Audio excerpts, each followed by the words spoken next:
This video contains subject matter that may be offensive and disturbing to some people. If you are the type to require a warning throughout a video or show, let this message serve as your warning. This channel discusses the harsh reality of true crime. If this warning is not sufficient for you, consider a different genre and unsubscribe from my channel immediately.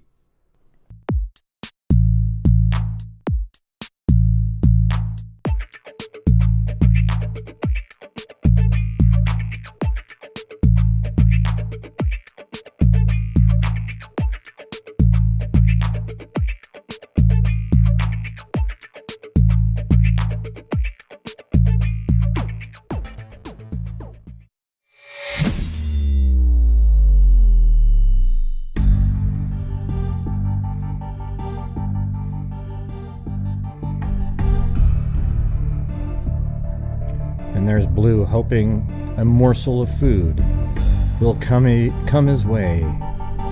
He's stalking, waiting, hoping, and he will get nothing. Poor guy, poor guy.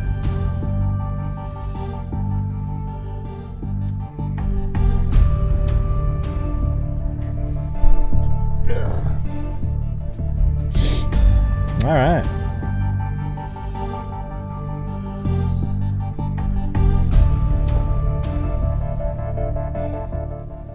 So just like last night, if you want to get one of these, these notebooks, they're not like, something you'd buy at like, they're pretty good quality. They're not crappy, but they're also not $1 million because I can't afford $1 million. But it's got my name on it and everything like that. If you want one, so the way I'm doing it is if you send in $25 or more on the PayPal, you get one of those, plus you get put into the normal drawing that we do at the end. So you got like two, you get a notebook no matter what, and then you can also win the tumbler. All right, does that make sense? All right. Not sure if it's working.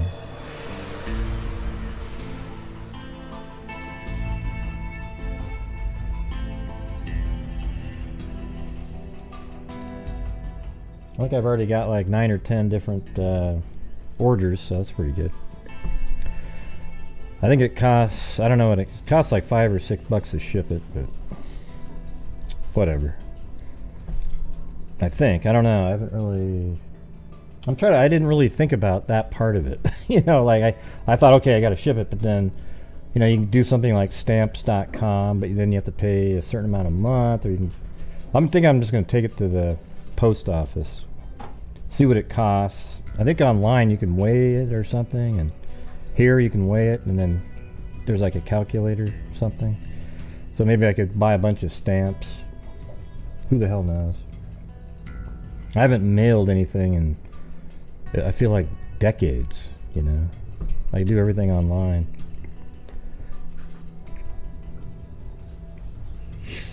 Great. Well, how's everybody doing? You guys were talking so much more before I showed up. What happened? Yeah, maybe you get the anytime stamps, but I think it costs, you'd have to use like 10 on there. Or something. I don't know. I'll figure it out.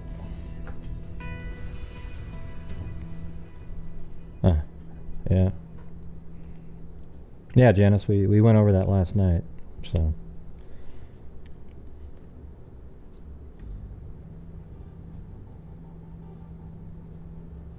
Huh?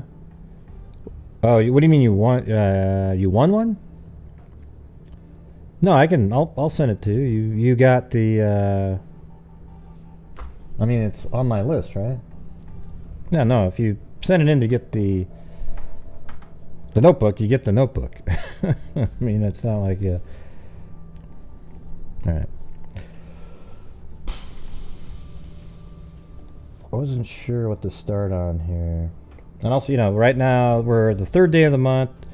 We're doing pretty good. So on the channel, if you send in super chats, for every $5 you get a chance at the end for the spin.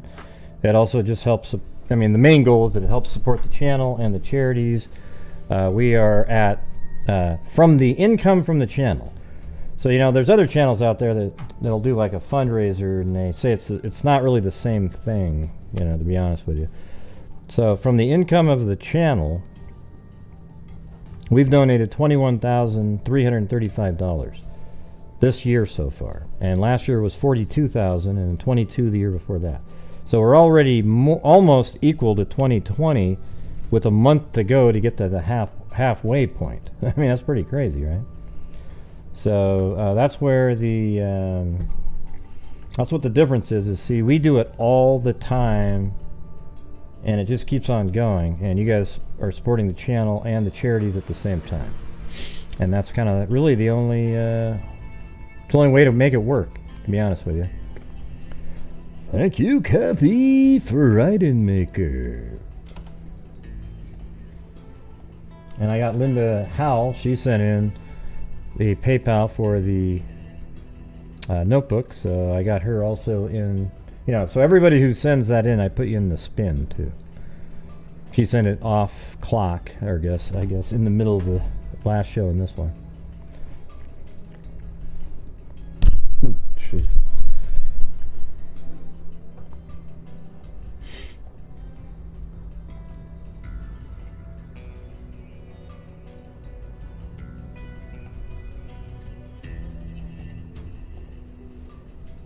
Hey, thank you very much, Mike S. Yeah, my guess is sounds like my guess. Yeah, my guess is about 10 o'clock. Chewbacca? I'll be Chewbacca.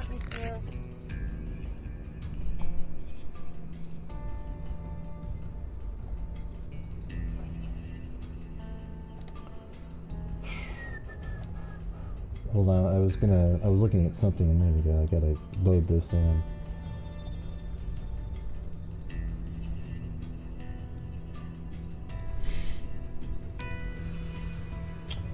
Okay, you remember yesterday we were talking about Rebecca Barsati, but I didn't really have all of the other information. And then Amber found the link that went through more of the details. And remember, she's the girl with the dog named Cerberus who in Montana, and it was mile marker 72, not 71, like they said in the paper. So I spent all that time finding 71 to move the pin, but it was actually 72. So that right here, Rebecca Barsati, she's been found, but this gives more of the backstory in here, so we could probably just, you know, zip through this one really quick. All right.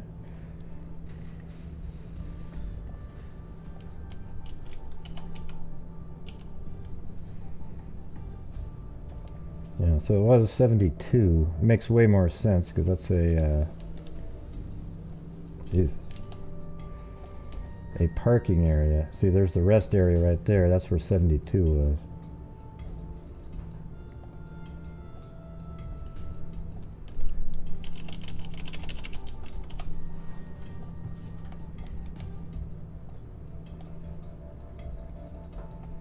Alright, so let's go over this one really quick.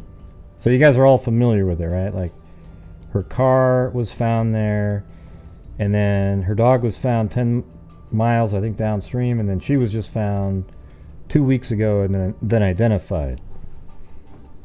Alright, so here's what it says. Rebecca Grace Rose, this is on their website, findrebeccabarsati.com. Rebecca Grace Rose, known by her married name Rebecca Barsati, went missing July 20th, 2021.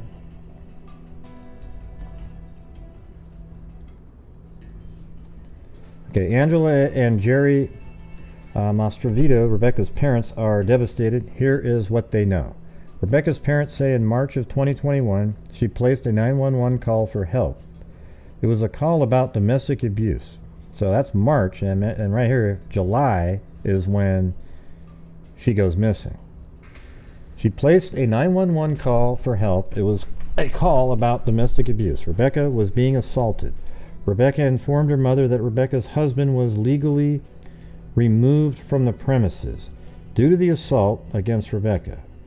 Rebecca's husband, so Rebecca was being assaulted. Rebecca informed her mother that Rebecca's husband, so it was her husband, was legally removed from the premises due to the assault against Rebecca. Rebecca's husband was incarcerated in Mineral County Jail for 3 nights.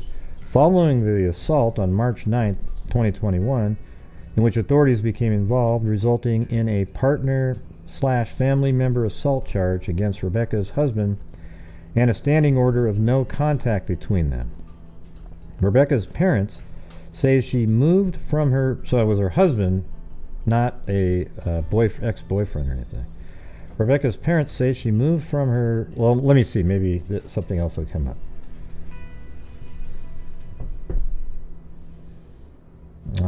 Let's see, where was that? So she moved from her marital home in Superior, Montana to Missoula, Montana. Her parents say she was fleeing the abusive marriage. Rebecca's mom and stepdad say Rebecca expressed fear of her estranged husband. Man, doesn't this sound like Melissa Pesky? That's just crazy. Rebecca's best friend, Cerberus, a male Belgian Malinois, I'm not sure how to pronounce that, had been trained to protect her from harm. On July 20th, 2021, Rebecca's parents were informed Rebecca was officially missing. Her status as dead or alive could not be confirmed as her location and condition was not known. Rebecca's parents were informed authorities found her car parked at a rest stop, so that absolutely confirms that we had it right before last night's show where it said it was 71, but it was actually a rest stop at 72. That day, she had driven with her dog from Missoula to Superior to gather the last of her things from her marital home via a third-party person handoff, as the standing order of no contact was in place. So that makes sense. And Rebecca and her estranged husband were legally prohibited from meeting in person. As the family understands it, this third-party handoff person was the last person to see Rebecca alive. It is reported this third-party person met Rebecca at Town Pump in Superior around 2:15 p.m. Then Rebecca and her dog Cerberus were never seen again. Rebecca's parents say it appeared as though Rebecca and her dog had stopped along Clark Fork River at mile marker 72 on Interstate 90, and that they potentially had been swept downstream or drowned. It was reported that Rebecca's vehicle and some of her personal items were found at this location. They say there is a video taken by Rebecca on her phone, which was also found, of Rebecca training Cerberus on the beach of the river at this location around 3:15 p.m. So it sounds like she was actually there. That's interesting. So on her phone at 3:15 p.m., there's a video of her training her dog, and that was on July 20th, 2021. 6 days later, on July 26, 2021, Cerberus, Rebecca's beloved dog, was found deceased along the edge of this river by local authorities about 10 miles downstream from mile marker 72. Authorities say it appears as though Cerberus had drowned. An official necropsy was never performed. In a state of shock, Rebecca's parents say they opted to have Cerberus cremated. Because they had been informed the dog was too badly decomposed to benefit from official necropsy or toxicology report. Okay. Results from an official post-mortem examination of Rebecca's dog are not known. Rebecca's mother and stepfather, Angela and Jerry Mastrovito, her father, Ralph, Rose, brother, Antonio, all members of her extended family, love this woman dearly. They describe this journey as a tsunami earthquake. To this day, Rebecca and any trace of her physical being remain unfound. This is before she was found. To this day, Rebecca remains officially missing without anyone knowing what really happened to her. And for her parents, this is unbearable. It is an unacceptable conclusion. Possible scenarios other than that of a potential river accident have yet to be investigated, including the potentiality of events such as abduction, human trafficking. I don't know. Well, they ended up finding her, so those theories are out. Some of those are out the window. Those closest to Rebecca, her mother and stepfather, Angela and Jerry Mastrovito, as well as their beloved father Ralph, hail from Virginia. Let's see. So, anyways, June 2nd, 2022, Rebecca has been found 317 days. She went missing 311 days ago. Cerberus, her best friend, her protector, was found. What if the dog went into the water after somebody did something to her to try to save her and they both drowned? Not the other way around. Dogs find ways to live. You throw a dog into the water, it's going to find a way to swim to the shore. You know, humans somehow, like they instinctively can swim where some people don't. Yeah. So, and I mean, it's interesting that, you know, it's almost feels like it'd be hard for it to be coincidental for her to die on the same day that she's collecting her belongings from an abusive husband, that they have an order, they can't see each other, and a third party. So maybe the third party revealed that they were going to be there and he was watching, and then followed and sort of waited for the right moment or something. I mean, who knows? But it's just really, you know, she even said, if anything happens to me, it's going to be him. I mean, what do you guys think about that? Just seems like it's so... What are the odds of that?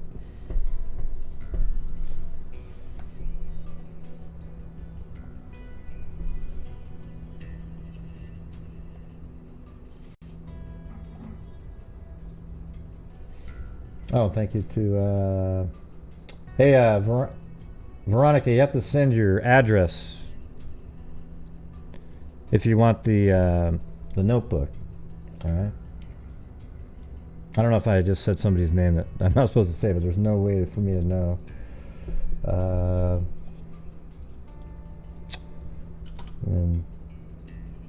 Right. Okay, so Susan Fox, you have an address on there, so I can do that one.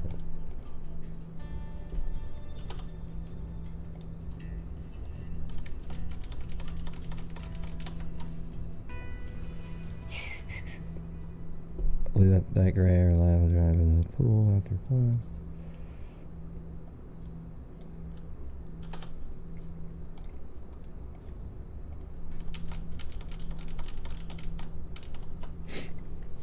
Alright.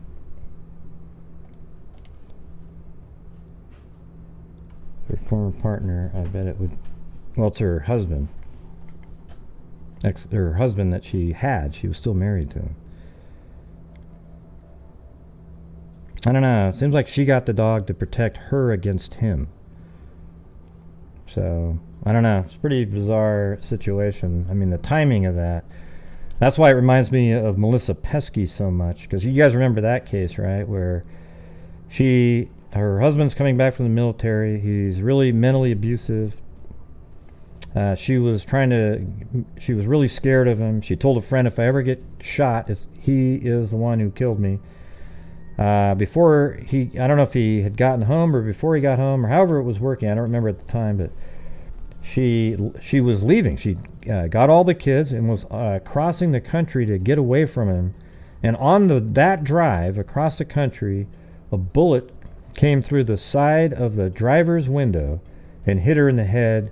And her car pulled over. The kids were in the car. Nothing happened to them. And there's nobody who's ever been arrested. And I would bet money that it has something to do, allegedly, with her husband. I think he had somebody, or he followed along, drove up right next to her, and shot through the passenger or the driver window and killed her. It's a very easy shot. Chewbacca? Simple. I'll be Chewbacca if you want me to. This is strange.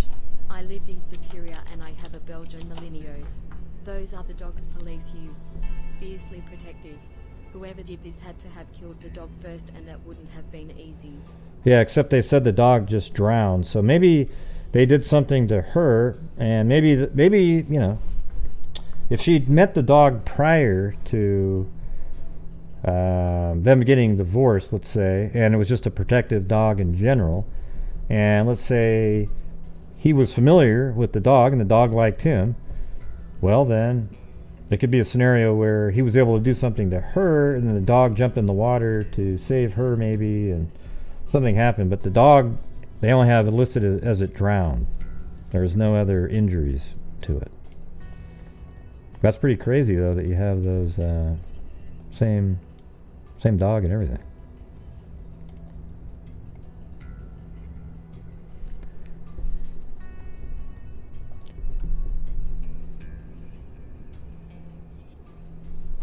I don't know. Yeah, let's see. Well, it's also like Armstrong, right? Why couldn't she just walk away and find another boyfriend? You know. However, I will say it's way more often that a guy kills the spouse in situations like this. Women hardly ever kill the spouse. They go kill the girlfriend of the spouse, and that's not even that common either. So, I mean, in terms of sheer numbers and people that break up with people and so forth, it's way more on, you know, men do it way more often. That's just kind of the reality of it.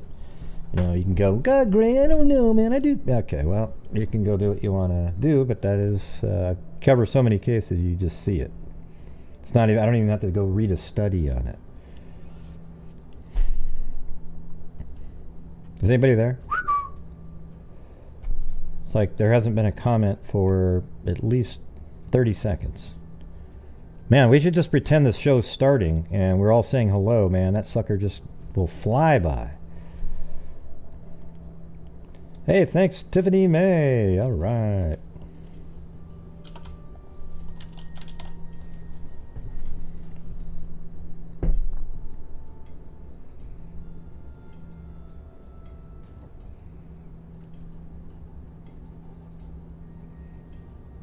Yeah. Well, I mean, some humans are pretty able, dogs don't always win the battle, but there wasn't any blood or anything out there at all, so sounds like the dog just drowned. So we got to figure out, like, how did that play into that? Thanks, 15 Lee. Yeah.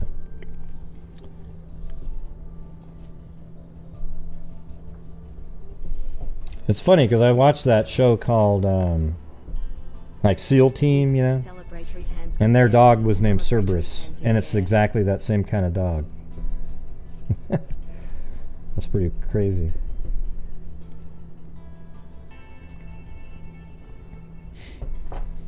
All right, so that's all I got remaining on that one. I mean, that was just what I wanted to tell you guys again yesterday. That was some of the information we had originally when it happened. And this is the area right here. So when you look at it, like I guess she was down on the beach somewhere down here, probably over here maybe. And it looks like, based on this, that the water goes to the right. Just looking at the, where the white caps are with the rocks, kind of looks like it's going that way, and that makes sense because her body was found downstream, right where it says body found, right next to this road, they said. So let me see how far that is, because her dog was sort of found in the same area. Well, it's 15, so her dog was probably found more like over here.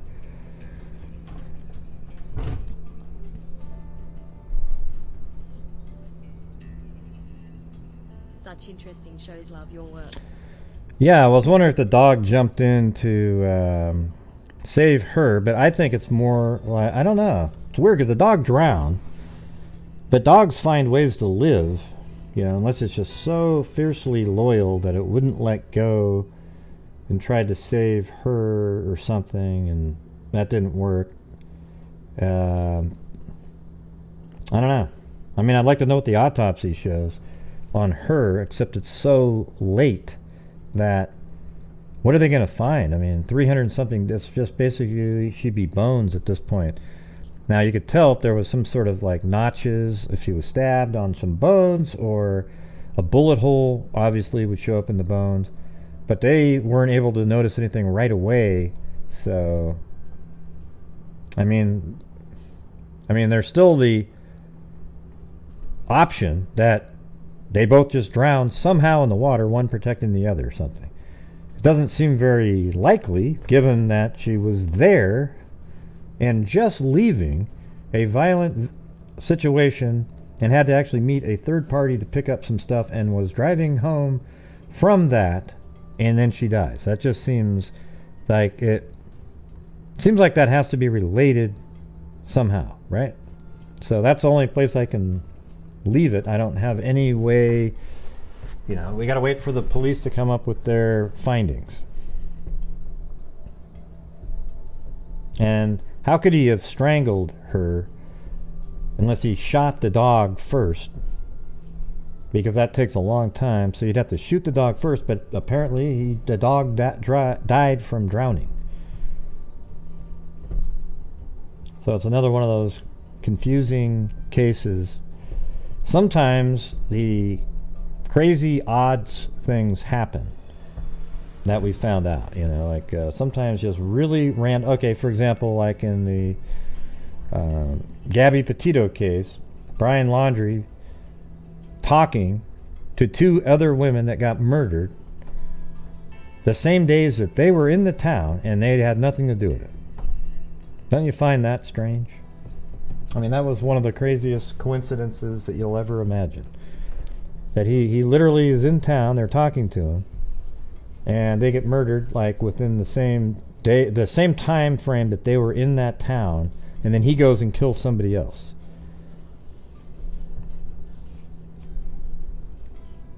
Yeah, I mean, that's just absolutely, it is mind-boggling. It's almost ridiculous.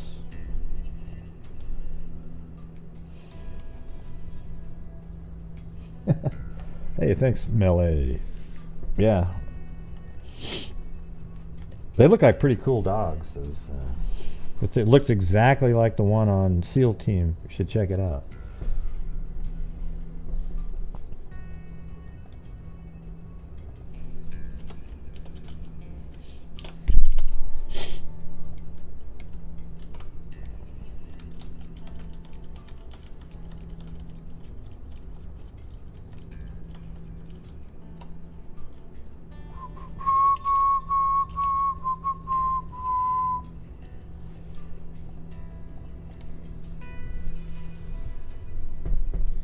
Anyone see the stabbing at... No, I didn't see it. Doing something else. I bet if I'd seen it, I'd probably be covering it. Let's see.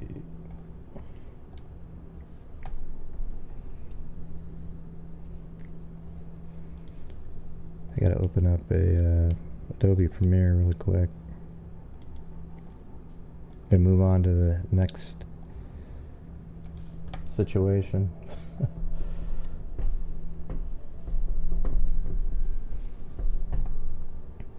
I gotta wait for a second while Adobe Premiere opens. Yeah.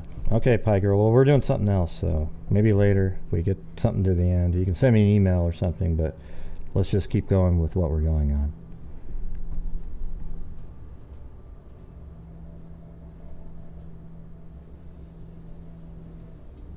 I'm not sure what's going on at the hospitals all of a sudden, but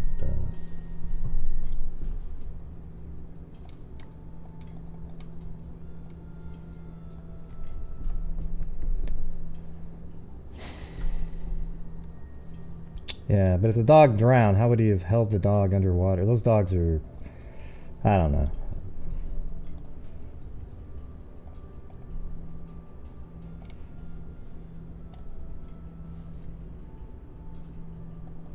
That doesn't make any sense.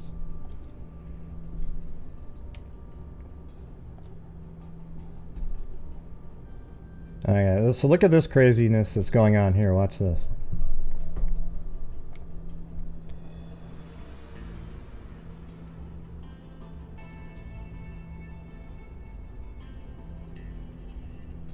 Oh, look at those little babies down there.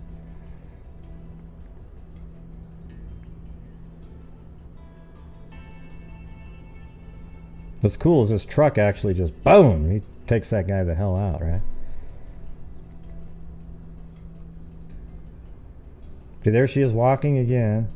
This is the wide angle shot. So here you see the truck way back there coming. or the car, and it literally goes right at her.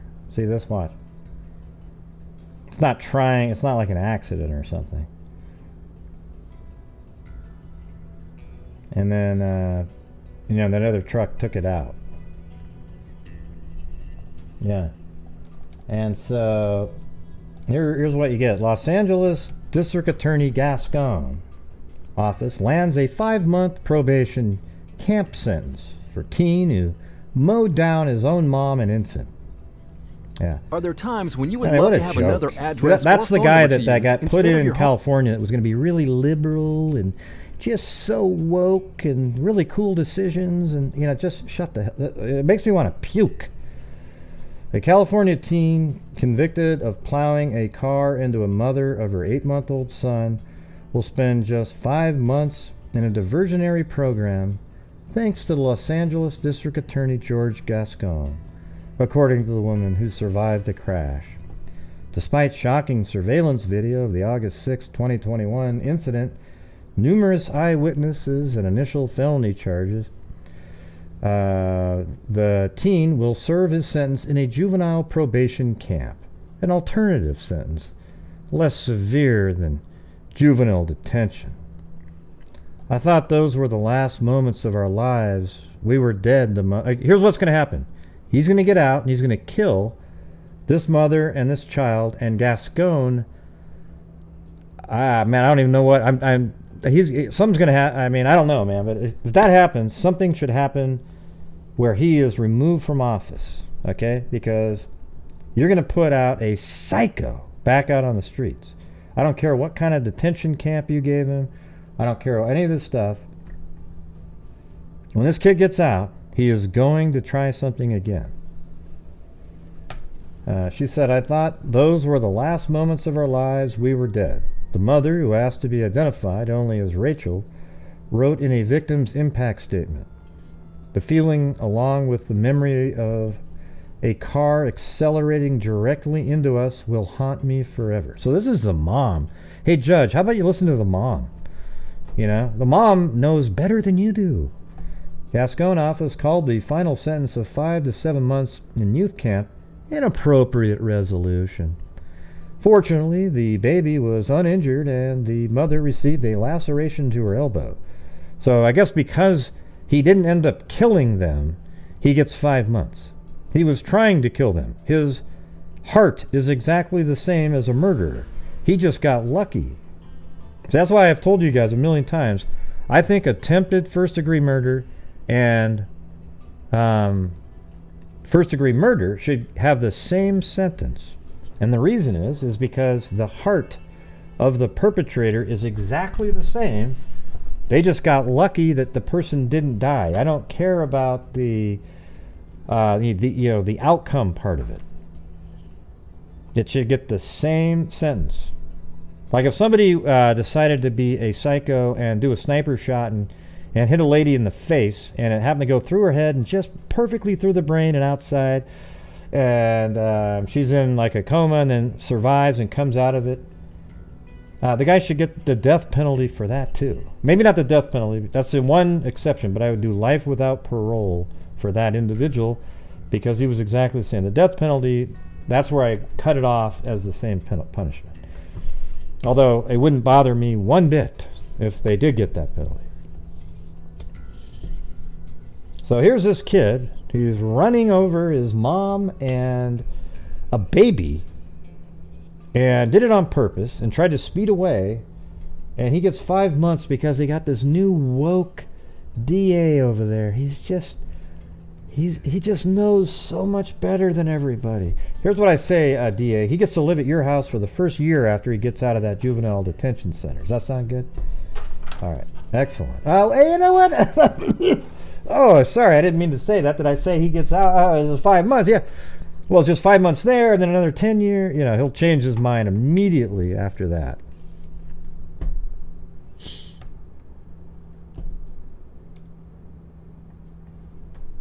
Yeah, it says right here, he mowed down.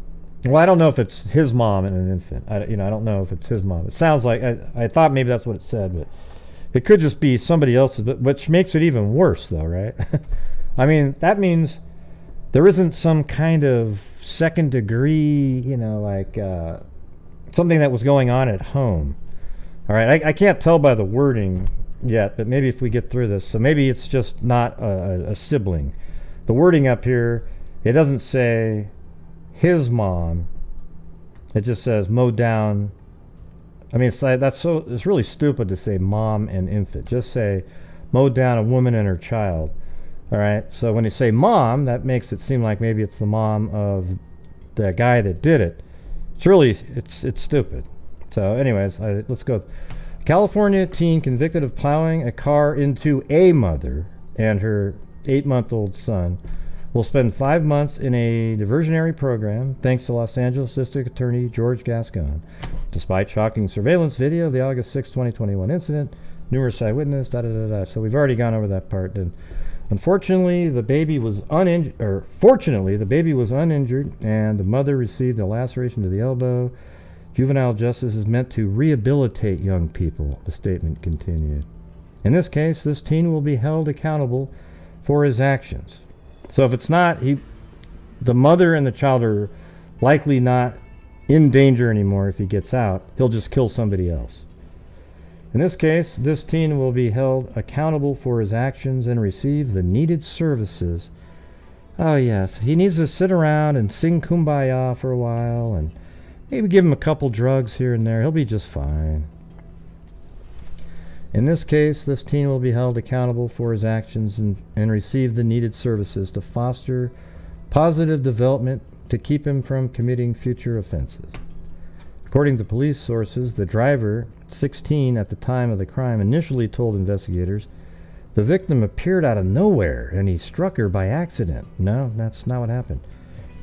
He was initially charged with felony driving while intoxicated, and given the circumstances of the incident, could have faced several more serious charges if Gascon prosecutors had the leeway to push for them. Multiple videos show the car veering directly at the mother and child while speeding the wrong way down a narrow back street with no sidewalks. After mowing them down, the driver attempts to drive away only to be stopped by another driver who rams the stolen sedan with a pickup right there.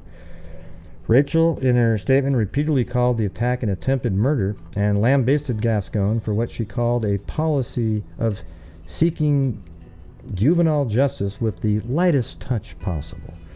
She said the driver got so close she could see the whites of his eyes.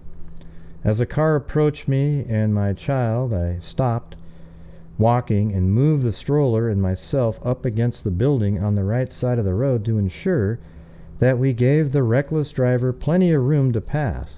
As the car got dangerously close to us, the suspect turned the wheel in our direction and accelerated as he aimed to kill us. Rachel said she lived in fear for 7 months before the driver was taken into custody. Oh wow, so they hadn't even arrested that kid for a while.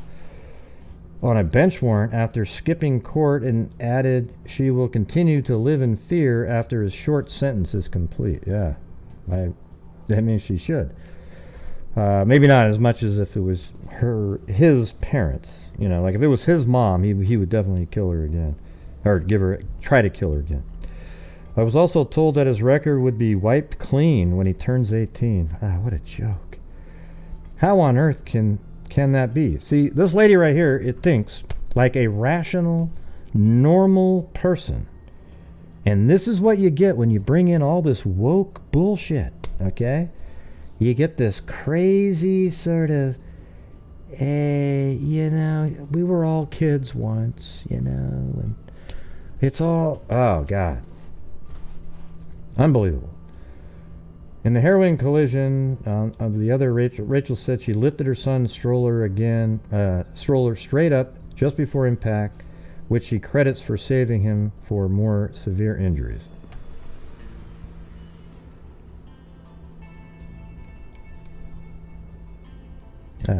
Anybody else angry? I'm just absolutely angry right here.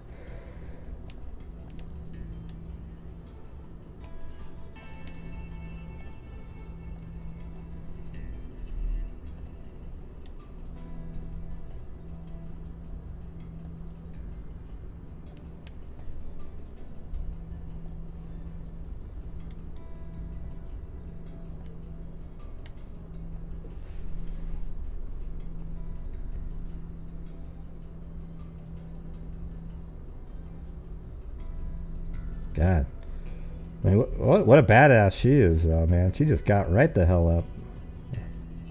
Even got flipped over and everything. And she did lift that child up just before that. It's amazing. And look at that. This guy's awesome, too.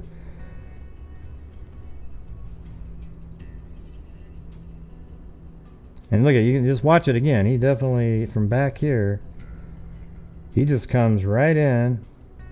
He does go around that. But then right there, he just keeps going right at her, and then boom, and then he just tries to speed away.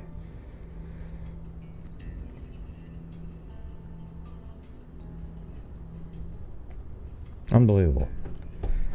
God, it just makes me sick. 5 months for a barbarian like that. Jeez, just unreal.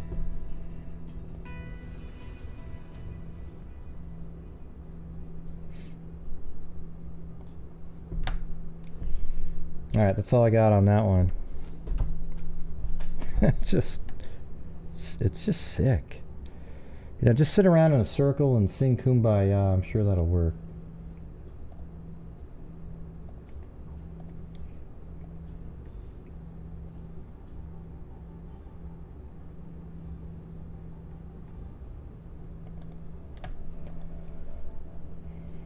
Alright, so here is another crazy case that was just solved. So let me open this up here. But like we I'm gonna do it in mentioned a just different moments order this ago, time. a crack in a cold case here in Tallahassee, 25 years in the making. Our Brandon Spencer has the very latest details from Tallahassee tonight. Was from the crime scene in 1996 at the Prince Marat Motel on North Moreau Street, where James Branner was found dead in a room. And thanks to the use of new technology, Detective Brittany Abel helped crack the case, leading to the arrest of the man they believe killed him more than 25 years later. I submitted the DNA that we did have on scene that we knew was not the victims to FDLE and Parabon, and they did some genealogy testing on it, which then provided me with leads to follow up on. That new tech is called Investigative Genetic Genealogy Technology, FGG. which was originally used to connect family trees. We're taking unidentified crime scene DNA Well, that from is what it's violent used for. It's criminals not originally or used for that. from unidentified remains, and we're trying to reverse engineer the identity of that person CC based Moore. on who they're sharing DNA with in 2 genetic genealogy databases. Law enforcement was then able to take this information and use it to You create know what I should have done was pretended I was the one interviewing and, you know, made my face on the screen and went back and forth and pretended I was having a dialogue with her. You know, like the grifter did. short list of suspects. Florida created their own genetic genealogy team at FDLE. And so we're able to work with them collaboratively, in addition to the detectives on this case, to help narrow it down to a very small number of Now, possible Cece, what do you think about individuals. That information leading to the arrest of Leffords and showcasing the importance of continuing to work cold cases. Today is the reason why. We made an arrest yesterday on something, 25 years later, and I was able to give closure to families, and that's extremely important. They've been living with this for all these years, and they finally have answers now. So TBD says if you know or see something, say something so they can continue to close out some of these cold cases. Reporting in Tallahassee, Brandon Spencer, WCTV, Eyewitness News. So I went and I dug a little bit deeper into it. And so check this out. So 1996, we're going to open up these old newspaper articles again. And so here's the incident they're talking about. It says, police on Tuesday said they had not determined the cause of death of a man found in a Tallahassee motel. The body was found at about 3 p.m. in room 17 of the Prince Marat Motel at 745. Let me actually put that one in there. I was going to do that earlier.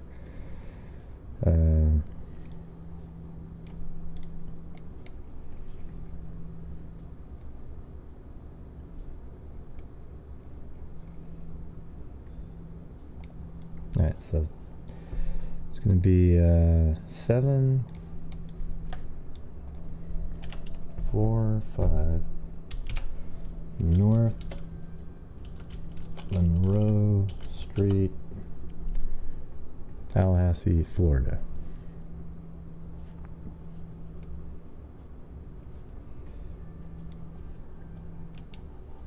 And so it looks like a hotel right there.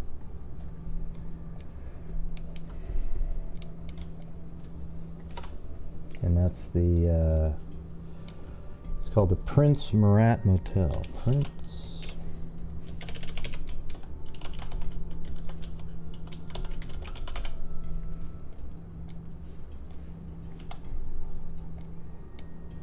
Alright, let's take a look at that. So this is where the murder happened.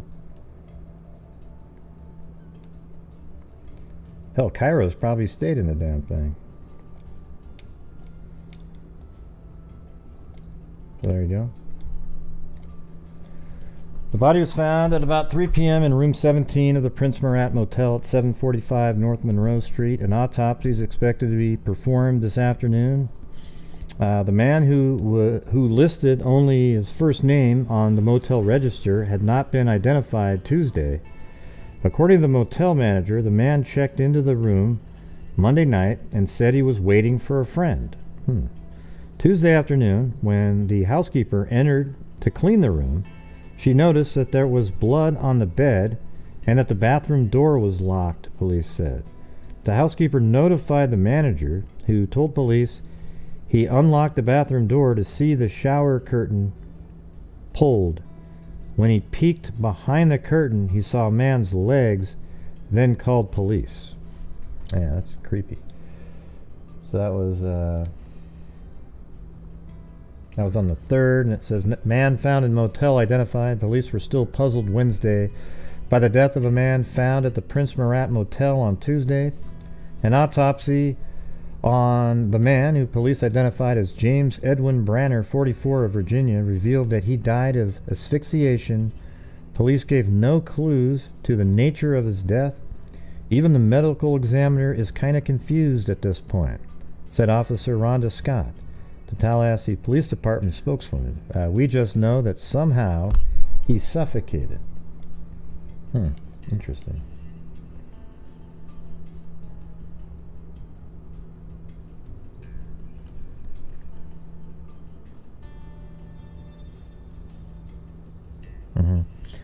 Motel guest death probed as homicide. Are you guys still following along here?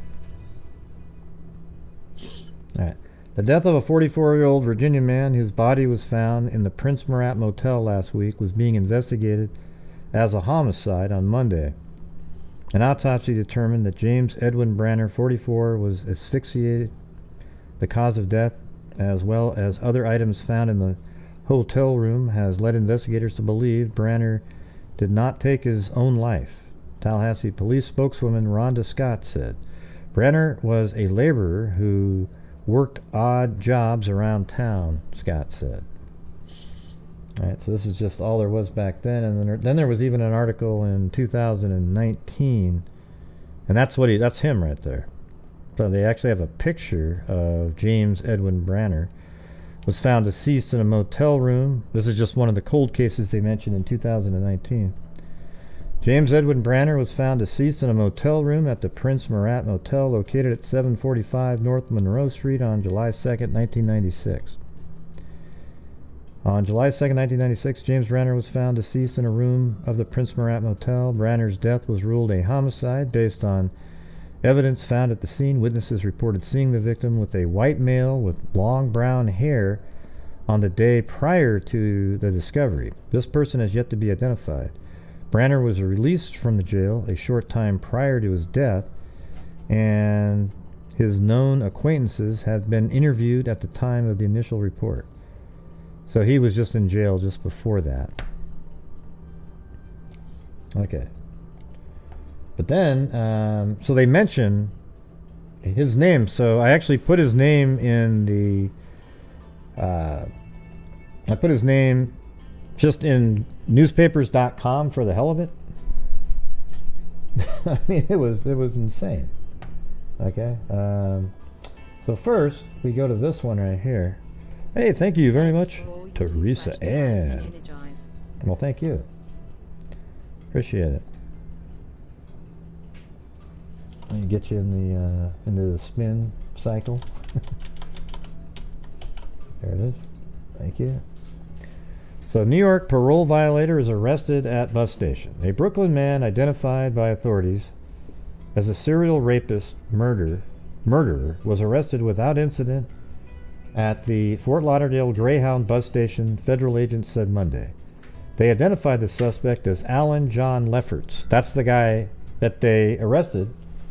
So Alan John Lefferts is the guy in...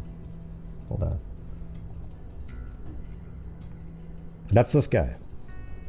So there it is. Alan Lefferts, 71, right?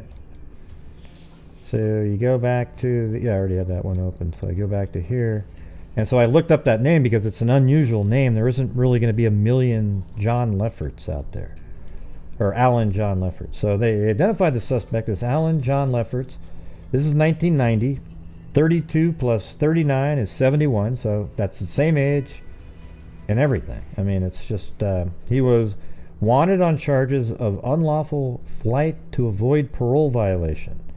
Using the name... And so here's what's great. Using the name McLaughlin, he was convicted in 1979 of manslaughter, which is ridiculous, for the rape and murder of a 15-year-old girl. Manslaughter, really? He served 9 years in prison and was paroled last year. So he got out in 1978 or 88, and then 1990 he had a parole violation and they rearrested him. So I'm just going back to show you what kind of a pile of shit this guy is that they actually arrested here. So here's another one. A man convicted in the killing and rape of a New York girl was arrested by FBI agents and police at the downtown Greyhound bus station on a charge of violating parole, the FBI said on Monday. Authorities in Brooklyn, New York, had a warrant for the arrest of Alan John Lefferts, also known as Charles McLaughlin. I mean, what a alias that is. That isn't even close. So he went by Charles McLaughlin, 39, of Brooklyn, police said. He had been in Fort Lauderdale about 2 or 3 weeks before his arrest on Sunday. So he probably wasn't supposed to leave New York. He was sought on a charge of unlawful flight to avoid confinement. Using the name McLaughlin, he was convicted in 1979 of manslaughter for the rape and killing of a 15-year-old girl in New York, the FBI said. So, I mean, the FBI, they probably all wanted him to stay in jail because they knew what kind of person this was. After serving just over 9 years in prison, he was paroled last November. Lefferts, considered extremely dangerous, was arrested without incident. He was being held on Monday at the Broward County Jail pending extradition hearing. So then I went back and I found the Charles McLaughlin situation. So here it is. Middletown man accused of murder. So he actually had a whole different age for himself too, because in 79 he put himself as 36, but he was actually 39 in 90. So I mean, if you actually add, you would actually then add 11. He's at 47. Well, so if he was 36 then, yeah, he'd be 47. Well, sorry, my brain isn't explaining it well, but he was arrested in 30. He was 36, he claimed, so he was actually 11 years younger than that. He'd only been 25 at that time. State police here say they arrested a 36-year-old Middletown man Sunday and charged him with the murder of an unidentified 15-year-old girl. Charles McLaughlin of Rockwood Gardens allegedly admitted to the slaying of the girl on Friday evening. After abducting her in Middletown, McLaughlin was remanded to the Orange County Jail without bail following arraignment before Goshen Town Justice Howard Sawyer, police said. No further details of the arrest were available at press time. I mean, don't you think that this guy has killed way more people? I mean, this guy says a Scotchtown man is being held without bail in the Orange County Jail, charges with murder of 15-year-old Mary Mabey, whose body was found in the woods here Sunday. How did you get manslaughter for this? Charles McLaughlin, 36, of Rockwood Garden Apartments, was arraigned on a charge of second-degree murder Monday and is slated to answer the charge at a preliminary hearing. Police said McLaughlin had admitted strangling the girl.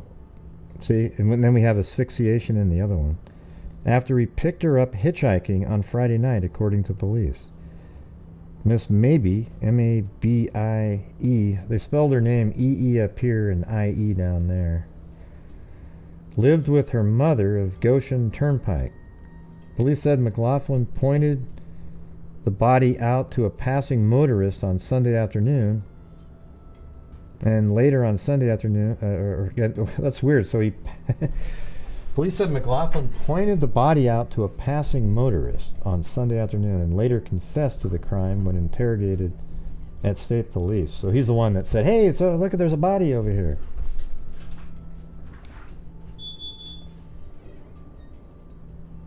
So, anyways, there you go. Thought I'd give you a little extra information on there. But doesn't it seem like that guy?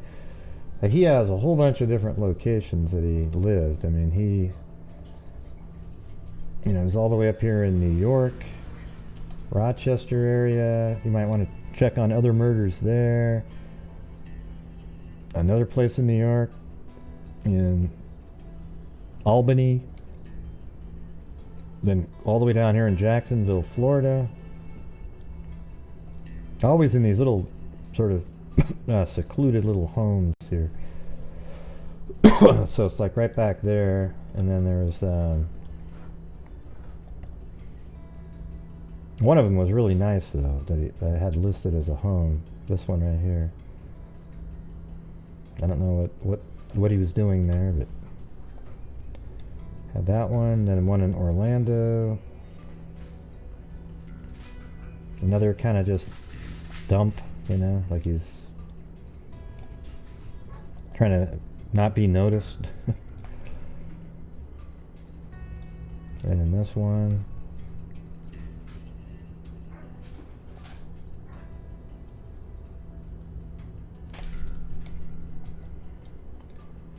I don't know.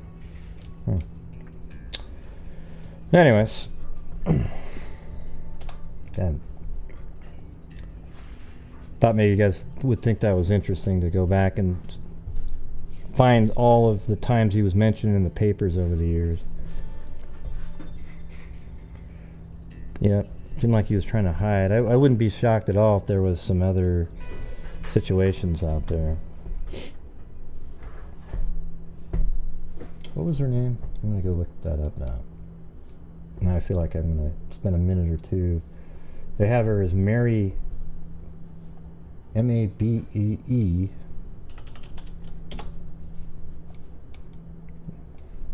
So Mary, M-A-B-E-E.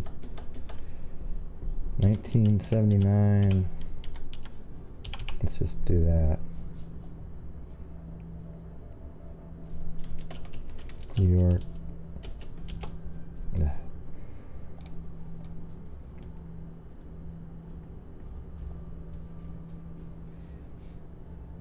Okay, those are the same articles. 21. How about this one? No. And then they also spelled it I-E too. And charge. Let me see if that makes any sense.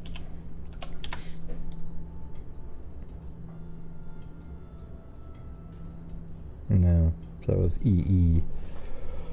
So that was it. She only showed up in the paper that one time. The case just kind of quietly went away. Just, didn't really want to talk about it much, I guess.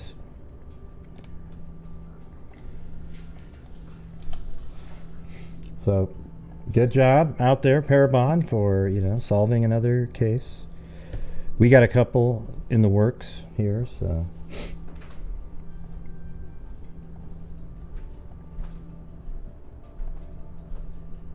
All right.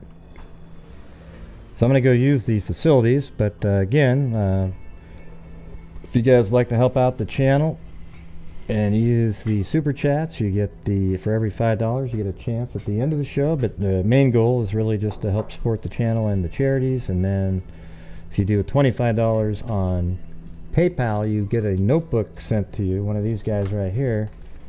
And I'll even maybe write a note or something. It's like, I don't know, I'll just say, hey, thank you, or something, and then you also are in with the spin at the end too. So you get the notebook anyways, and then the spin. Soting, like that. Soting, what's soting? Oh, I remember there was this one word, it always would correct to so etching when you typed in something. Yeah, it was funny. So anyways, I'll be back here in just a second.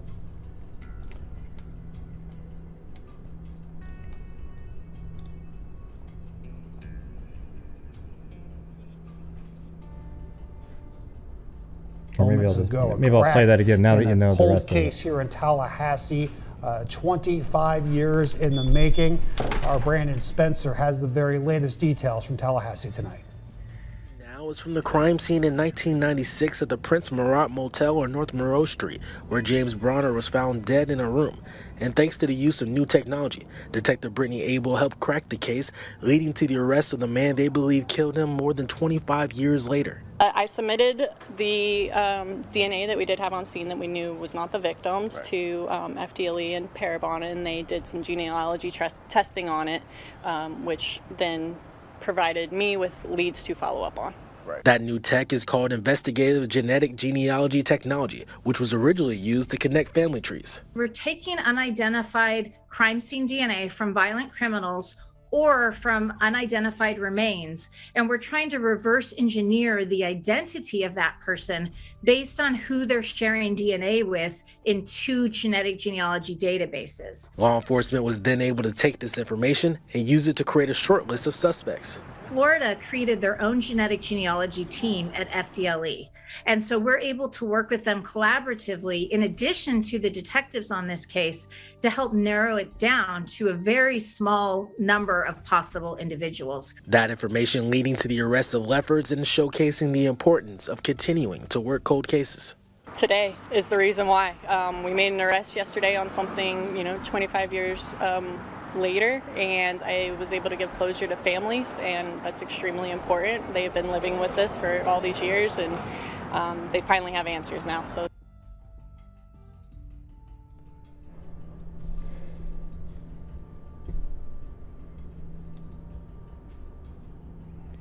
What are you guys talking about?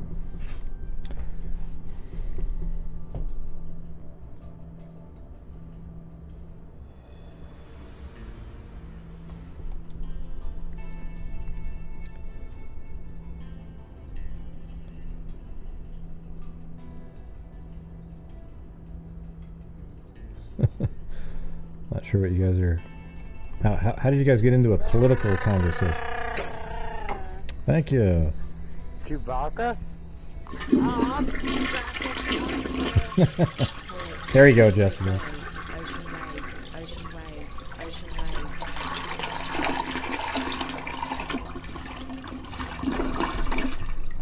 All right, there we go.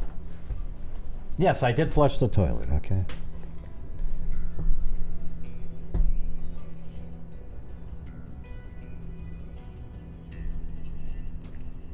Oh yeah, listen, I think even people on the left know that Biden isn't all there. Okay, I mean it's become clear. Even the media is starting. They're trying to get him out. Like the left-leaning media is trying to get him out of there. He's gone, man. He barely gets through the ones with the prompters. It's crazy. I mean, I don't think there's anybody out there that thinks he's sharp like he was before. Like, I don't know if he was ever sharp in terms of like a really witty thinker, but he could at least give a sentence together. Currently, he can barely talk, and people always come up with the excuse, "Oh, he's got a stutter. He's got a stutter." Yeah, that's not. Do yourself a favor. Go watch Biden talk 10 years ago. Go find something. Go even look at something 10, 15 years ago, and then listen to him now. It is not even close. It is worlds apart. He doesn't sound anything like that anymore. And because of that, that's when you realize, because like my dad, he sounds today the same way he did 25 years ago. I mean, he's just really sharp, and that's how he is. He's 80-something years old, and he's just as smart as he ever was. He's still, I mean, but Biden's not. So it's unfortunate for him.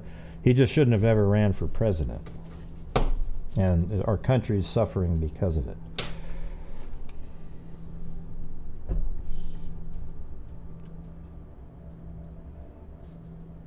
Well, let's see.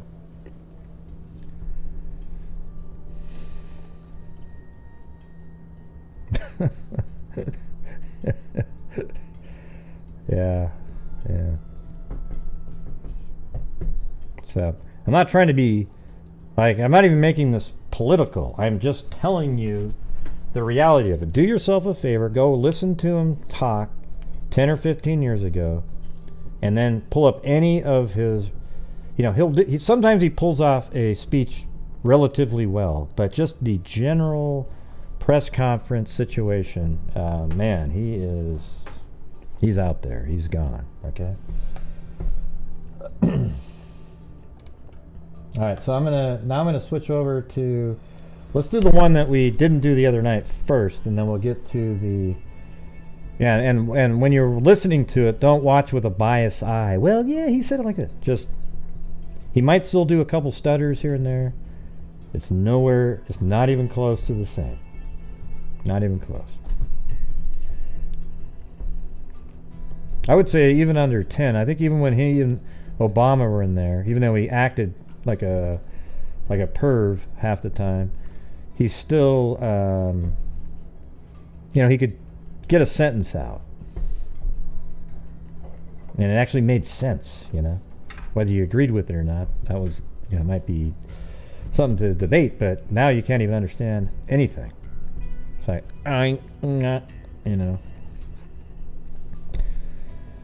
All right, so we're going to go back. This is Kyle Rugg. I don't really know much about it at all, so we're all going to learn all this together at the same time. I'm going to make a folder here.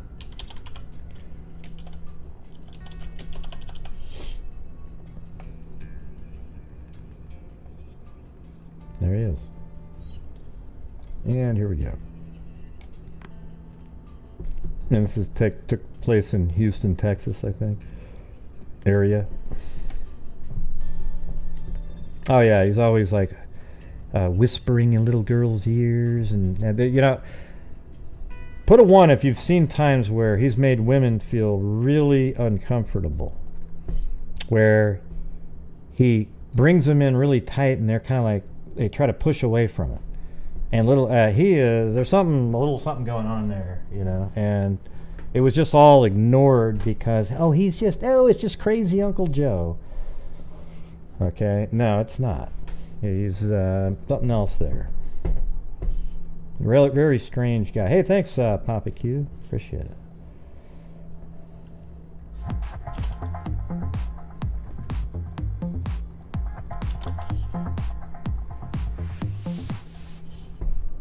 See, look at that. Come on, man. Like, nobody, see? Those people don't notice that stuff because they don't want to. See, here's the thing, everybody.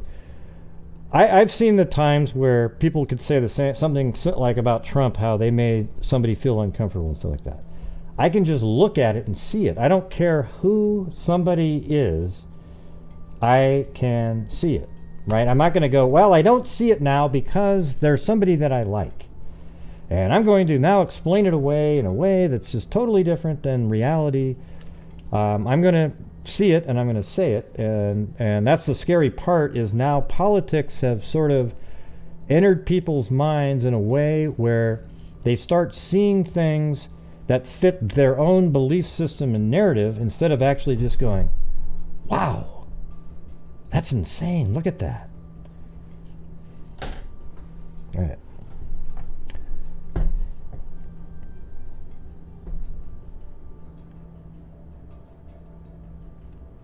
Ah, jeez. Rainbow. Hey, Rainbow Zen Kitty, send me any proof of something like that, and I'll take a look at it. God, people are just ridiculous. They probably heard it on some blog somewhere, so now it's real. just like the Russian collusion. Do you guys all know that now? So yeah, I didn't want to even get onto this stuff now, but I'm going to say it again. The Russian collusion has proven to have never happened. It never existed. It was an invented story by the Hillary Clinton campaign, and they absolutely invented it to try to create a narrative just like a lot of you believe. Okay, Rainbow. I'm sure it's, I guarantee it's not what you say it is. I bet you money on that. All right, so you've got that. And what was the other one? There's like 3 things that were faked. It was unbelievable. It's all been proven under a Democratic administration. Unbelievable, right? So, I don't know about you guys, but aren't you just sort of sick of this whole thing? How are we just going to get something normal, some normal person in office? I don't mean Buttigieg, because he's not, all right? I'm talking about a normal person that everybody likes and just kind of, wow, what a cool person. Like, I wouldn't want the guy that does, Tesla, what's his face? I wouldn't even want him. He's a little out there. He's got some weird thoughts on stuff. I just want a normal person whose brain works and just does the right thing. And that's what their goal is, to do the right thing, not to appease people. That's what I want. Yeah, well, look I liked what Trump did, his policies and everything like that, but he made himself unlikable to people, okay? And so that's the thing, is people shouldn't really care if you don't like the person as long as they're doing good for you, but that's not how the world works, right? That's not how the world works. The way the world works is if you don't like somebody, you don't vote for them, even if they did everything right for the country, right? You're still going to not vote for him because you don't like him. And his tweets and all of that stuff and all the little weird, little side comments and things that he made, for some people, they just didn't like him. See, here's the thing. He was very political himself, right? Like, in the press conference and stuff, and it made sense because the left was always attacking him. But his responses back, it made the left more hardened and hated him even more by the way he talked and his tweets. If he had like a clever sort of Ronald Reagan, humor coming back, he probably would have ingratiated himself a little bit more with people. Yeah, you get what I'm saying? Like, that's where one of his problems was so while you might like his tweets and his ability to come right back, it created political issues for him. And just like I said, what you want to believe about January 6th, that's something that the left will always be able to use and to sort of excite their base. And so that's a problem, And so here's the thing, like right now, the Trump people that are just, Trump. Like, I thought Trump did an amazing job for the economy and everything like that in our country. It was great. Okay, so if he was running again, I'd vote for him. That's the thing. Biden, look what's going on right now. It's an absolute nightmare. What's going on in our country? There's nothing good going on right now, right? But here's the thing, I can actually say, and I can see the things that he did wrong. I'm not going to be one of the people that says, oh, he's absolutely perfect, he is awesome, man, he's a great... Because there's stuff that he did where you just go, shit, why did you do that? You didn't have to say that thing. Like the COVID press conferences, he should have just let the experts talk. I liked how he was trying to give people hope and stuff like that. But when he started throwing out like ideas of, what to do, and just like in terms of medical treatments and things, that's not your lane at all. So, he was incredible getting the vaccines created. And now there's people, you know, that want to get vaccinated, and it's just the whole thing's just wild. Our country's full of a lot of crazy people.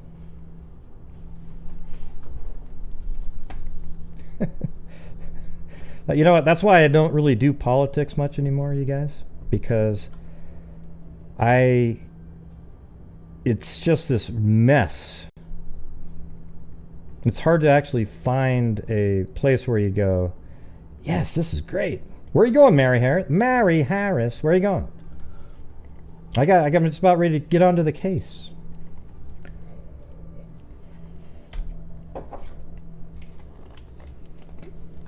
Yeah.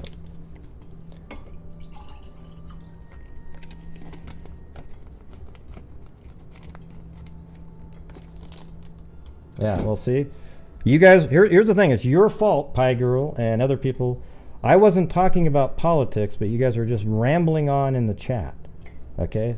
So instead of doing that, let me do the show. How about that?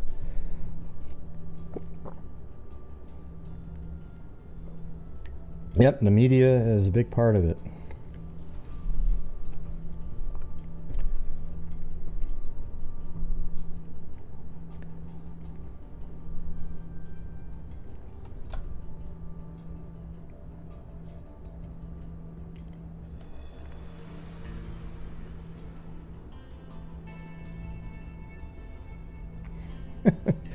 How hard is it to make that sentence, though, Bilby? It's not hard to do. Yeah. Everybody in the world knows that something needs to change. You know? Where that change is, we don't know. All right. Aren't great for anyone. Yeah, I'd like to do the cases instead of getting into the politics stuff. Because every time I talk about politics, it always angers people, angers half the people, and then the other half go, yay, yay, yay, and then people start battling in the chat, and it turns into an absolute joke, okay? That's why I don't even like it anymore. Because nobody cares about facts or reality. They just want to believe what they want to believe. So it doesn't matter what you talk about, what you try to prove to anybody. It just turns into a mess, all right? So now I'm going to need some super chats to make my brain a little bit happier again. Will that work? You guys. Jeez. Unreal. Man, I really wanted to get onto this one. I hope Mary Harris didn't leave because of what we were talking about.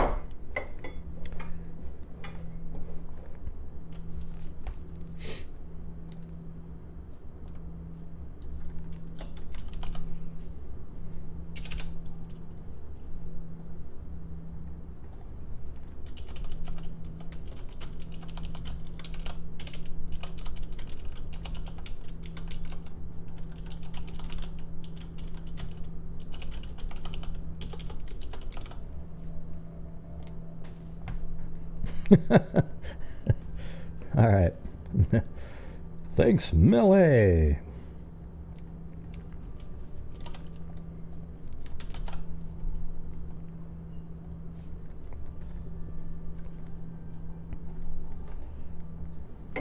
It's the house. Huh? Yeah. It's the house. Okay. Well, I don't really like politics myself.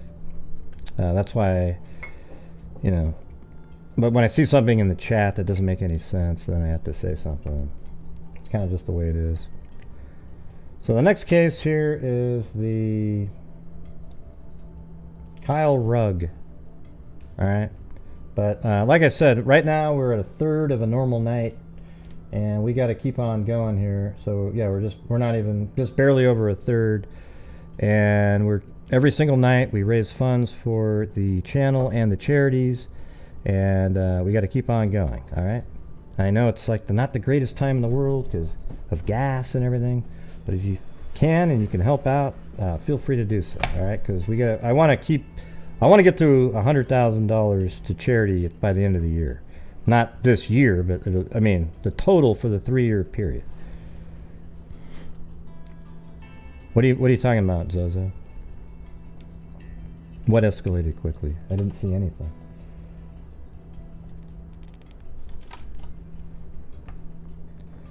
Thanks, Tawny Lee and Dan Carr.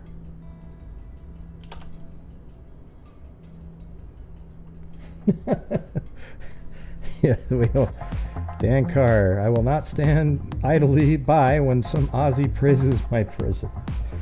Right. Yeah. No politics. That's pretty funny.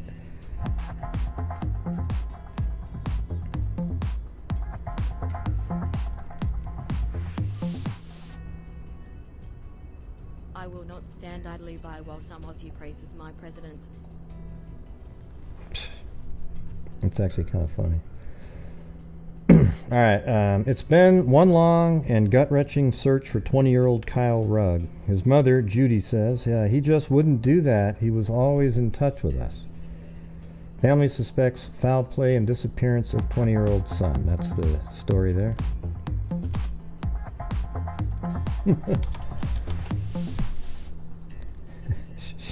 From an uncool Aussie, smiley face. Well, you're cool to me. Just not when we're talking about politics, I guess. Let's see. Kyle's family went from store to door in Katy. So I guess this is in Katy, Texas. Let me go over there.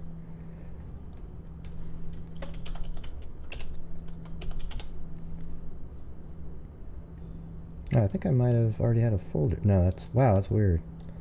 So Katy's just out of here.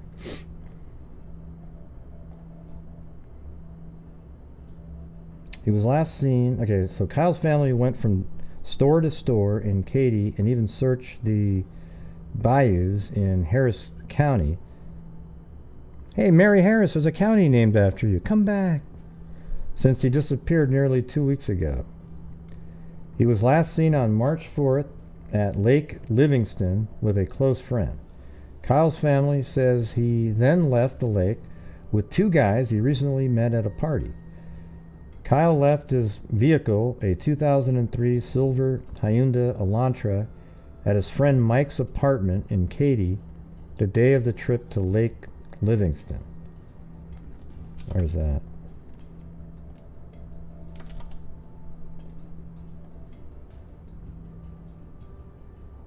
Alright, so there's Lake Livingston.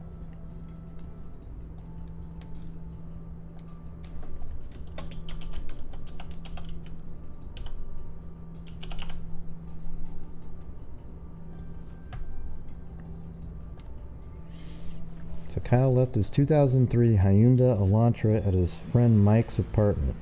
But after Kyle disappeared, so did the car. Sean is Kyle's brother. He says, so we know that they took his keys and something happened to him when he was with those 2 guys, but somehow somebody moved the vehicle. Right, because yeah, he would have had his keys when he went out to the lake and he left his car back there. But somebody, that's interesting, right? So he was with 2 friends. They went out to the lake here from Katy, Texas, which is right in this area.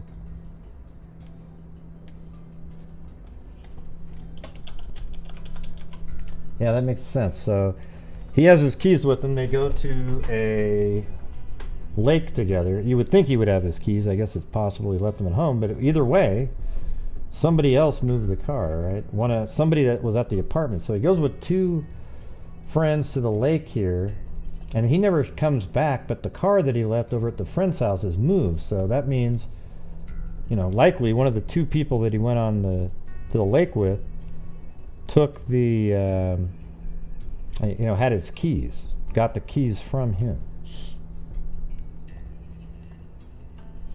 But after Kyle disappeared, so did the car. Sean is Kyle's brother. Okay, Rugg's mother and brother say Kyle had plans to go to welding school and worked from time to time in construction. They say this disappearance is not like the young man who wanted to be self-sufficient and independent.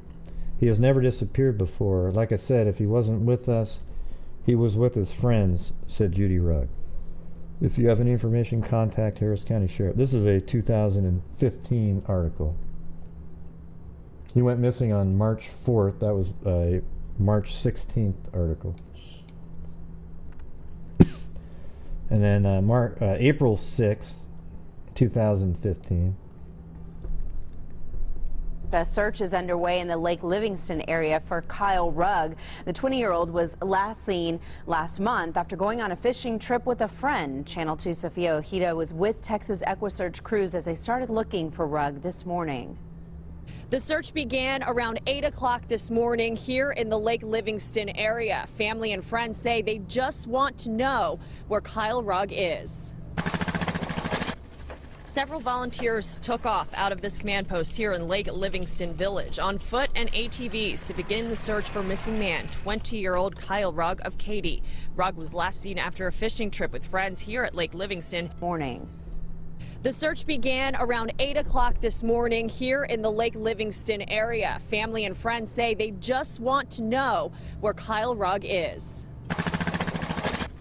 Several volunteers took off out of this command post here in Lake Livingston Village on foot and ATVs to begin the search for missing man, 20-year-old Kyle Rugg of Katy.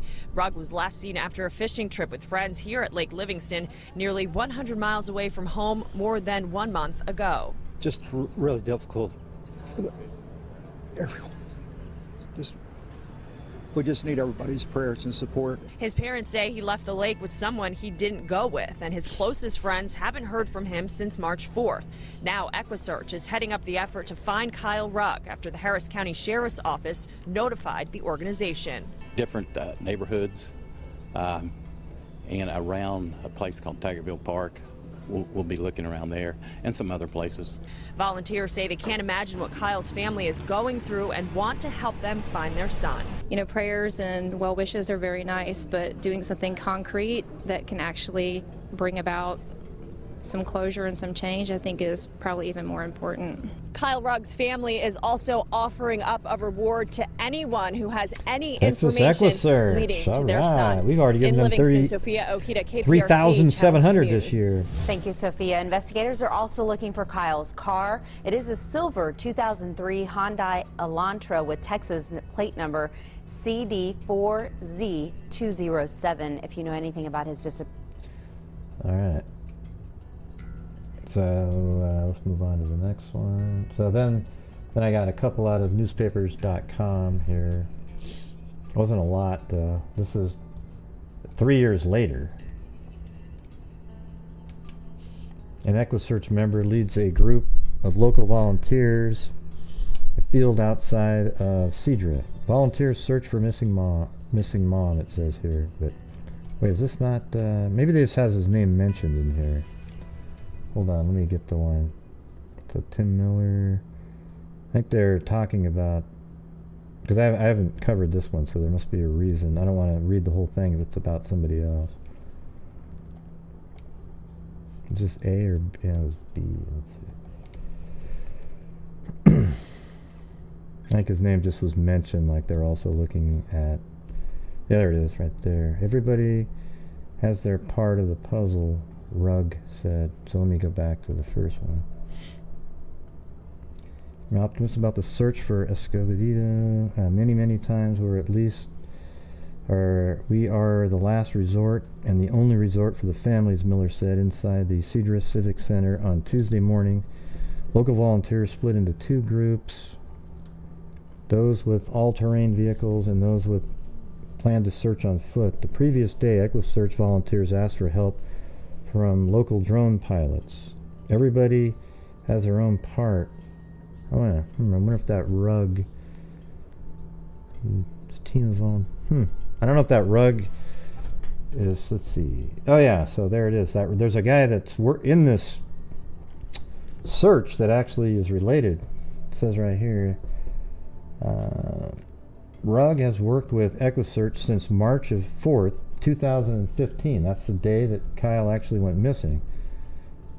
His 20-year-old nephew Kyle Rugg went missing to date. Kyle Rugg has not been found. The saddest part of any missing person case is telling family members the search must be suspended. So it looks like Rugg's uncle had been working with Texas EquuSearch on other cases after Rugg went missing. So that's kind of cool. But that was 2018. That was 3 years later.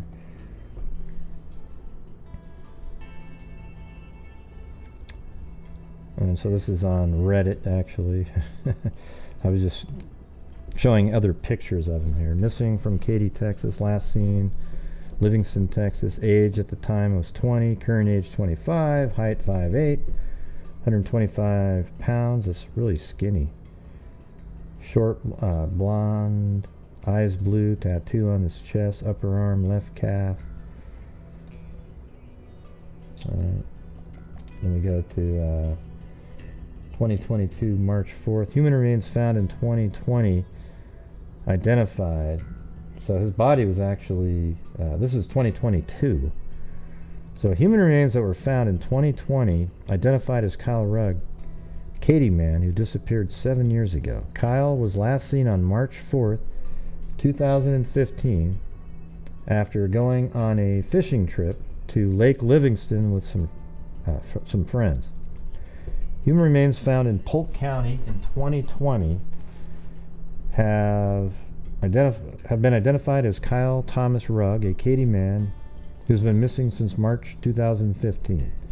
Kyle was 20 when he disappeared exactly 7 years ago Friday after a fishing trip to Lake Livingston with some friends. Authorities said he attended a party at a motel with friends on March 3rd, so the night before, and went to Polk County area the next day to go fishing. For more than a month, law enforcement and Texas EquuSearch used several resources to search around the state park area of Lake Livingston and other fishing areas for any clues that would lead to Kyle's whereabouts, but no clues turned up. Kyle's parents even raised $20,000 reward for information leading to their son. They hoped a Facebook page might lead to clues. If you lead All right, someone may be set for life. If you recently played the lottery, check that ticket. Yeah, somebody won $17 million after buying the ticket in Pearland. Wow. Brittany Ford takes us to that gas station that is getting... I'm not sure how to stop what I was just... I don't want to watch that. Jeez. I was hoping that was on another page. I hate when they pop up on a corner somewhere. You don't have a clue where the hell that's coming from. So on January 21st, 2020, human remains were found by law enforcement in a wooded area in Polk County. The remains were sent to the University of North Texas for identification, and just recently was confirmed through DNA the remains were Kyle. Man, that took him forever. There is now an open investigation into Kyle's death. Families across the U.S. So there we go again. I don't know how to stop it over here. There we go. Boom, right there. Anyone with information is urged to call 936-327-6810. That says, update, Tim Miller, founder and director of Texas EquuSearch, was invited and attended a press conference today held by the Texas Rangers, the Harris County Sheriff's Office, and the Polk County Sheriff's Office to communicate that remains recently found have been positively identified as those of Kyle Rugg. The news comes on the 7th anniversary of Kyle's disappearance. Then we've got a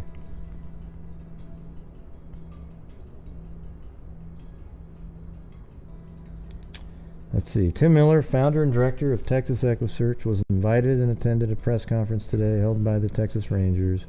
Previously, Texas EquuSearch completed the search today of the area of interest. We will head out again once directed by Harris County Sheriff's Office. So let's see, let's get that area. It looks like that's probably the area right there. So that's going to be 167 Lexington.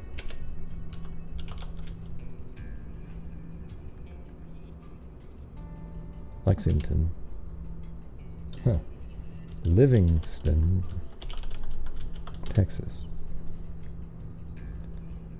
Oh, so that's near the lake there. So So maybe in these woods here.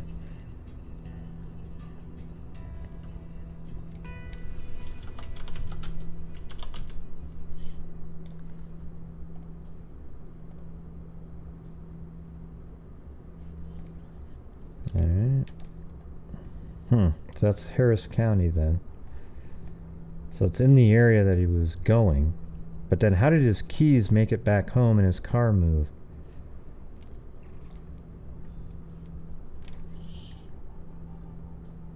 The Harris County Sheriff's Office has requested our assistance in the search for Kyle Rugg. The search will begin at 8 a.m. We are in need of foot searchers. Yeah, so this is back when they were searching in that area. Original post was 3/4/15. 20-year-old Kyle Rugg was last seen leaving a fishing trip in Livingston, Texas on March 4th on his way back to Katy, Texas. When his roommate returned from the same trip, he noticed that Kyle's vehicle was missing. Kyle has not been seen since. Kyle has tattoos on his chest and upper right arm. So it was last seen leaving a fishing trip. So he was fishing already, and then he was leaving. And then somehow, see, that doesn't make any sense. So he's leaving a fishing trip from the lake. And then he goes all the way back. Like you could picture him going to Katy, getting into his car, yet they find his body right where the fishing trip was. So that's not what happened. That means that something happened to him over here. He likely never was leaving the fishing trip. Because how would he when he didn't drive himself? So, would he just start walking away? But somehow, keys that he likely had in his pocket. You know, you're not going to just put the keys on a counter at a house. You know, had in his pocket, ends up driving his car away.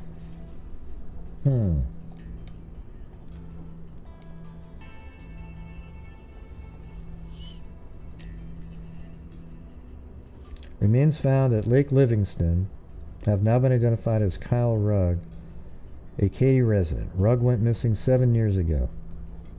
Remains found near Lake Livingston 2020 have now, through DNA testing, been identified as belonging to Kyle Rugg.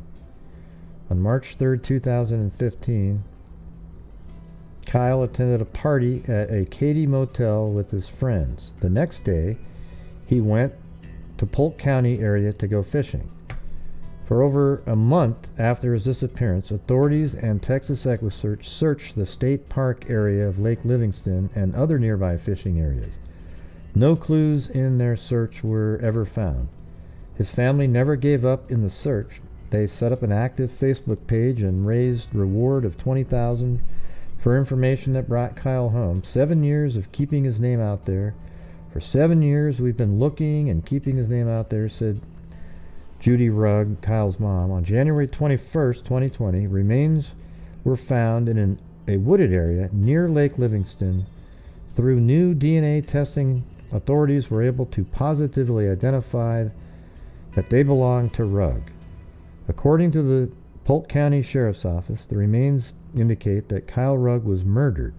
PCSO and other local law enforcement are actively investigating his death. The Rugg family joined the PCSO and other authorities at the Katy Police Department yesterday for a press conference. 7 years ago, we joined a community that we never wanted to or thought we'd be part of. Family of missing loved one, and now, unfortunately, we are part of another community. Families who have murdered loved ones, said Judy Rugg. A $25,000 reward is being offered for information on Kyle Rugg's death. Anyone with information is encouraged to call 936-327-6810. Judy Rugg spoke on the importance of people stepping up to help. She said that any little something could be a piece of the puzzle that could help them put together what happened. Judy spoke on how Kyle was everybody's friend. She says that his group of friends he was with that day were like family to him, and that someone knows what happened. One of those friends has to know what happened to him. You know who you are, and you know that he loved you, said Judy. It's now time to step up and let him rest in peace. She hopes that people will step up and that authorities will be able to solve what happened to her son. We want to bring him peace, said Judy Rugg. I wonder what they say happened. You know, like was their wording on, you know, what happened out there. That's the press conference right there. I don't know if I have it, but that's the Polk County Sheriff's Office says they're reinvestigating the death of a Houston area man who disappeared 7 years ago. Sheriff Byron Lyons made the announcement today during a press conference in Katy. Kyle Thomas Rugg disappeared on March 3rd, 2015 in the Lake Livingston area. Authorities tell us Rugg attended a party near the state park area of the lake. Investigators believe he stayed in the county the following day to go fishing with friends, but he was never heard from again. Search teams from Harris County scoured Lake Livingston but never found any clues to his disappearance. Investigators sent his remains to a pathology lab in Fort Worth where the ID matched Rugg's DNA. Rugg's family joined investigators as they announced they were reopening the investigation. Oh, that's cool. I mean, it just seems obvious, though, that one of the people that he went on the fishing trip has something to do with it, right? I mean, because it sounds like nobody's said a damn thing, and it's like he got a ride with them to the lake. So when they came back, how did the car go missing? Yeah. So anyways, that one didn't really have a ton of... I'm sure there's like a Reddit blog somewhere with all the inside, not verified information. But we're not going to be doing that.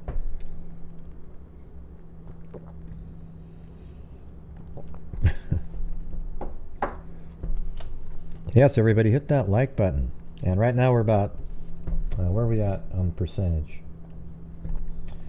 We are at a woeful 50% of the lowest level mug. I think that's what also the thought, but no proof as usual. Yeah.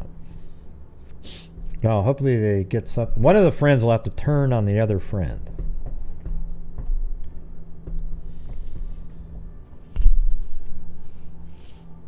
Now, what difference does it make to the size, depth of the lake? They found his body. Who cares? Wow. Let's see.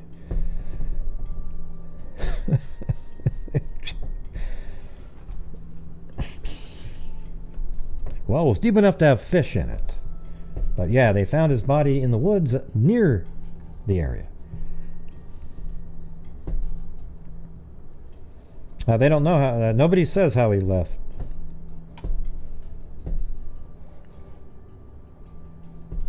But what difference does it make about the lake, Bilby, is what I'm trying to... I mean, what are you getting at with that question? They already found him. He's not hidden away in the lake. He didn't drive to the lake. I don't know when they say he was heading home. How was he heading home? See, they're making it sound like he drove there too, and he just never made it home because the car wasn't there. But in the original articles, apparently he got a ride to the lake.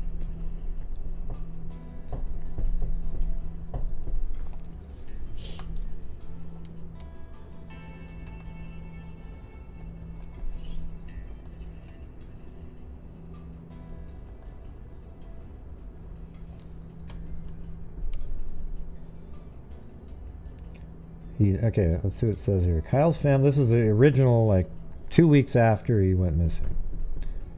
It just wouldn't do that. Kyle's family went from store to store in Katy and even searched the bayous. He was last seen March 4th at Lake Livingston with a close friend.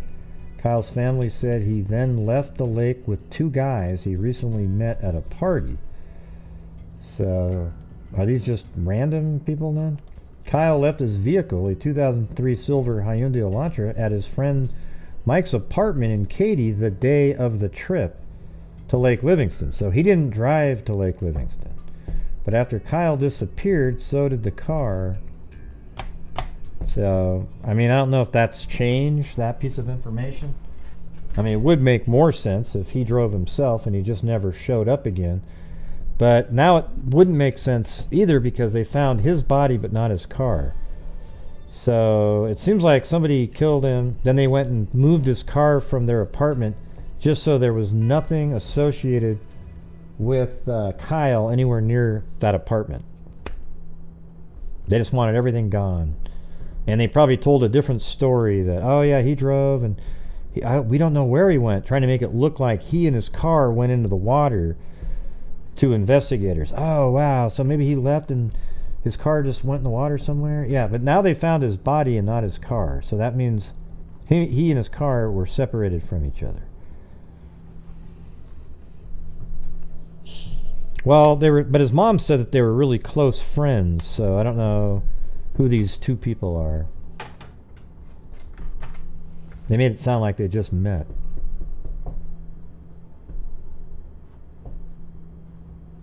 Yeah.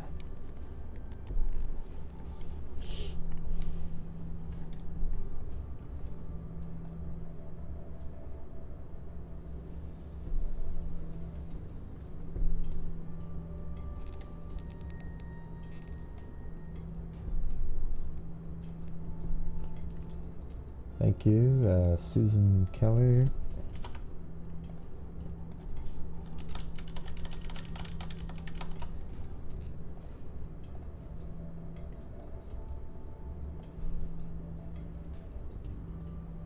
I think I've got everybody out of here.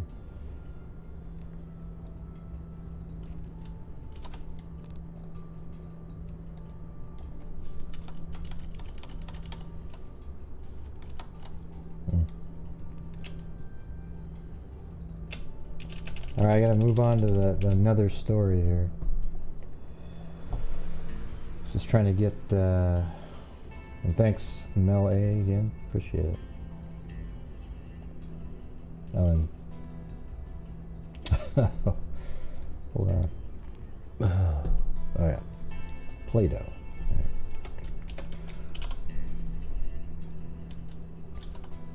Yeah, if you send in one for the notebook, you gotta put your address in there. Alright. Okay. What is a weir? A last name? Alright. Who cares how deep it is, Ange Tech's son? Why did you go on a wild goose chase like that? It just doesn't have anything to do with anything that we're talking about. Okay, I gotta get on another case before I get frustrated with, like, you know, hey, wow, what kind of plants grew around there? Does anybody know what kind of plants grew around that lake? I'm just curious. I mean, was it the, I think they had any of those lilac bushes at all, or? If somebody could quickly look that up, that'd be freaking amazing. You know, lilac bush, maybe what kind of trees they may have had, or, yeah, something like that. Yeah, well, the lake's a huge lake. I showed it to you. The car could be anywhere. It could be in that lake. It could be a million. Look at this thing. Of course it could be in the lake. It's a huge freaking lake. It's gigantic. It's, you know.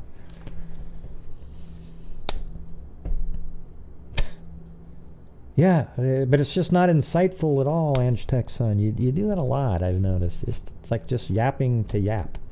It doesn't have anything to do. Yes. The lake's a big lake. Yes, the car could be in the lake. That's just an obvious thing. It's massive, okay? The car could be absolutely anywhere, though. It could be in the lake. The reason I don't think it's in the lake is because apparently he left the car here with his friends and Katie. They probably came home and said, ooh, we got to get rid of this car. We got to make it look like he went somewhere. And they probably put the car in a completely different area. It just doesn't, you know. Yes, it could be in the lake. It could be in this pond right here. I'm going to make a call tomorrow and ask how deep that is and how large it is. And then I'm going to check all these various streams out here. We just don't know. We don't have any idea right now. Just don't have any idea. Yeah, I don't know. I think I showed the picture early like this, so that gives you a visualization. You know, knowing exactly how the depth of it and everything. Yeah, I mean, we can go right down to here, take a look at it for you. Maybe if somebody could look up what kind of fish are in there, I think that'd be fantastic. Wow, look at what a crazy, what's going on with this Google Earth? No way, Tawny Lee. I think I've been awesome.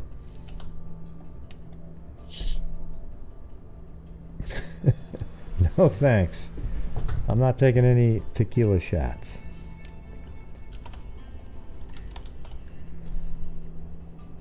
Yeah, I think catfish, bass, yeah, maybe bluegill, crappie. You ever thought of that? Maybe grass carp.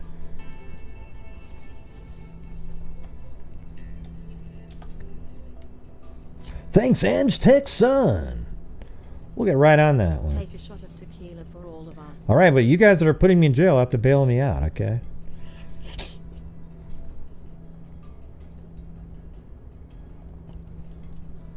Gray, you're so mean.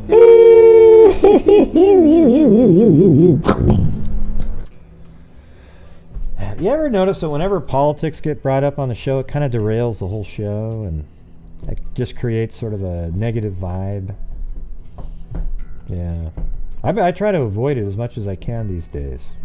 Sometimes it's almost impossible, though, especially when you have a district attorney in California letting out a barbarian killer for trying to run over a lady and her baby. Because he's so woke, you know.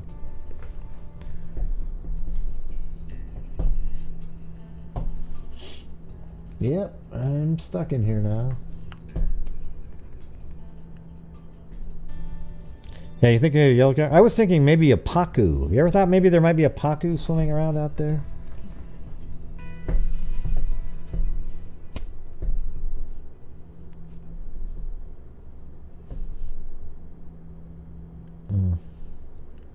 I don't think so. That's too big of a lake, Suzanne. They needed to look for other things. I'm sure they've looked everywhere around there. You know, wherever they found him, he apparently didn't drive to the lake. All right, he didn't even drive to the damn lake, is what it was said in the original article. So why would his car be in the lake? Somebody drove all the way home, put his car in the lake near where his body was?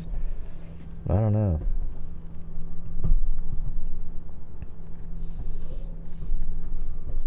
Because apparently he was found it almost feels like he was found, if that is the area, like in these woods here. I don't know though.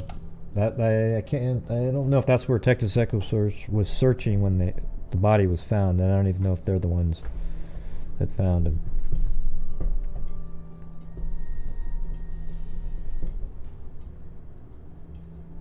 Oh yeah? Any information on the acreage of that lake and the depths of it, everybody? Hey, look at that, Jessica Schuba.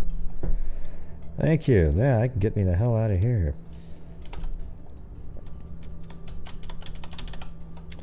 And Some Bail by Tawny Lee, who seems to sort of relish in throwing me in prison, I've noticed. You know, it's almost like it's fun. Thank you, Papa Q and Regina Carter.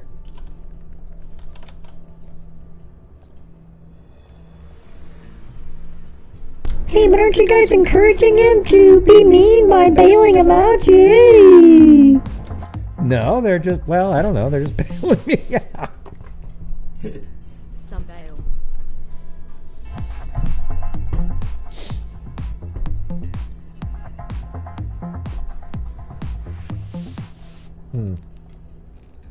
For a honey crisp.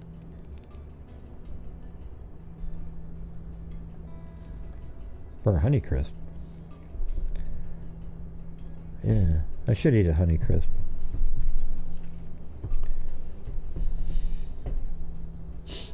Oh yeah?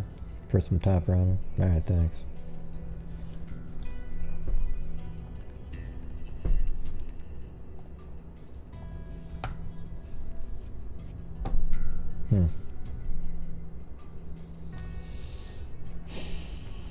It would be kind of cool to know more about who the friends are and everything, but it's hard to really know. They're not, I doubt they're in articles. They probably weren't allowed to be named. Yeah, it's a mean taco. Huh? Oh, wait, I'm out of jail. Okay. Sorry. Thanks. Thanks for the bail.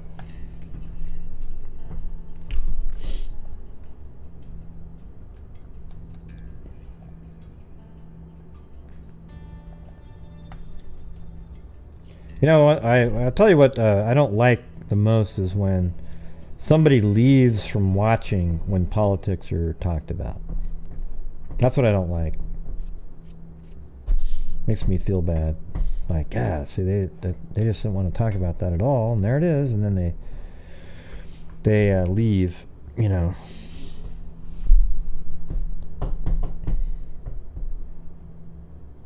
Yeah.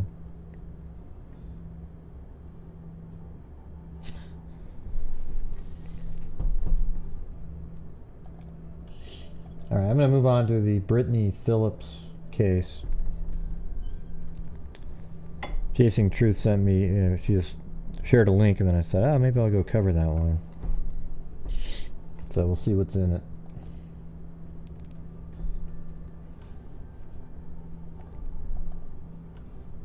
So Brittany Phillips in Tulsa, Oklahoma. Newspapers.com doesn't have anything. I think it's in this apartment complex. And no street view in there, so.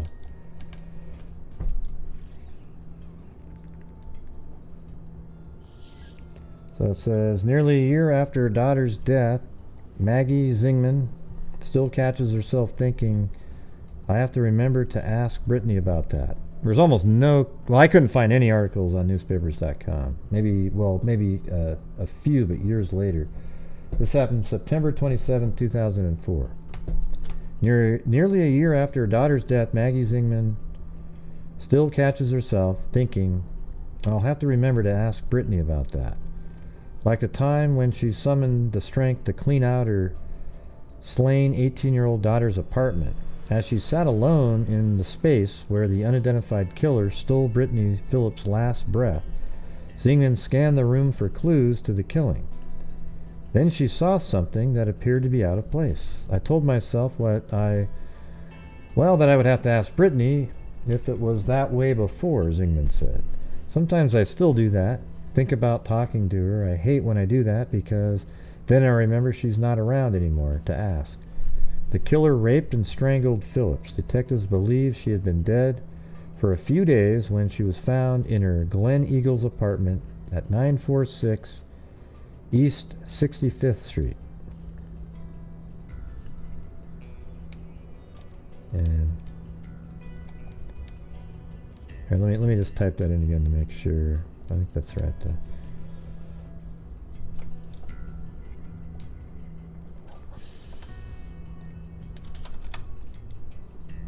Yep, right in there. Phillips, a Tulsa Community College student, was buried on her 19th birthday.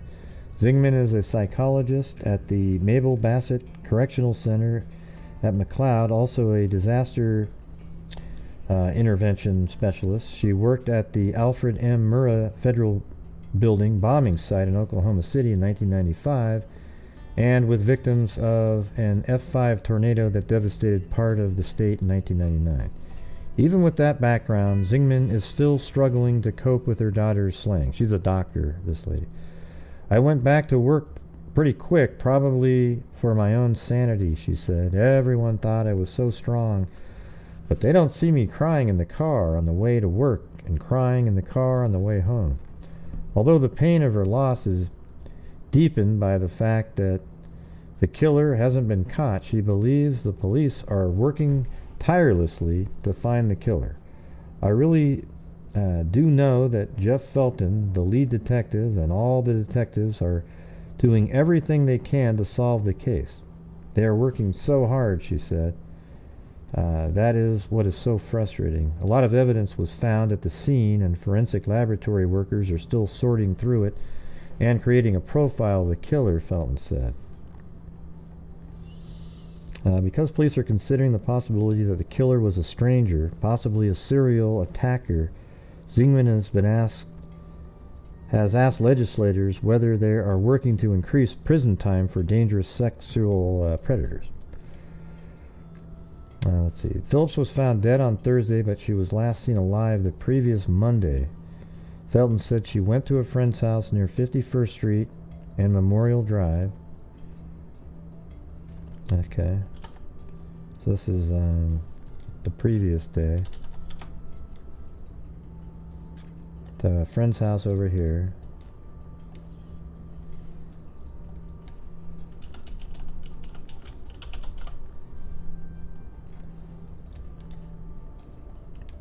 It's not really far from her apartment.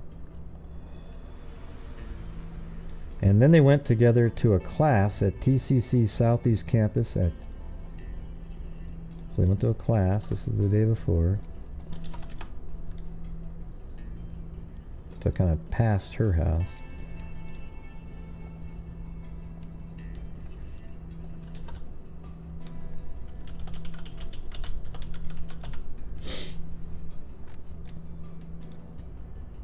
It's pretty good 360-degree models there. Look at that.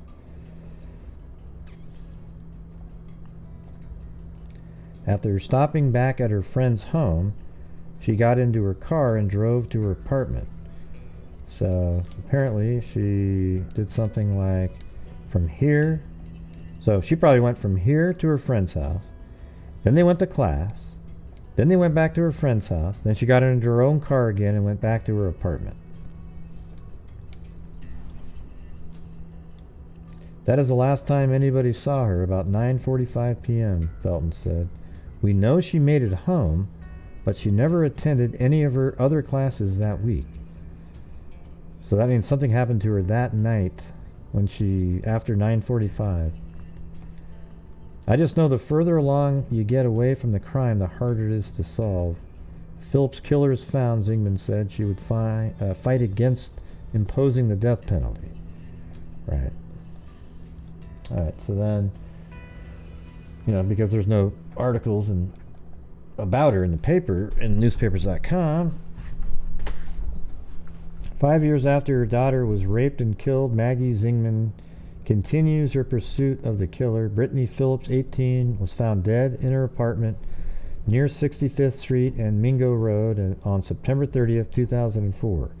Police believe the Tulsa Community College student had been dead for some time before her body was discovered. The DNA of dozens of suspects has been tested. Detectives' hopes have been dashed several times when likely suspects were eliminated from consideration.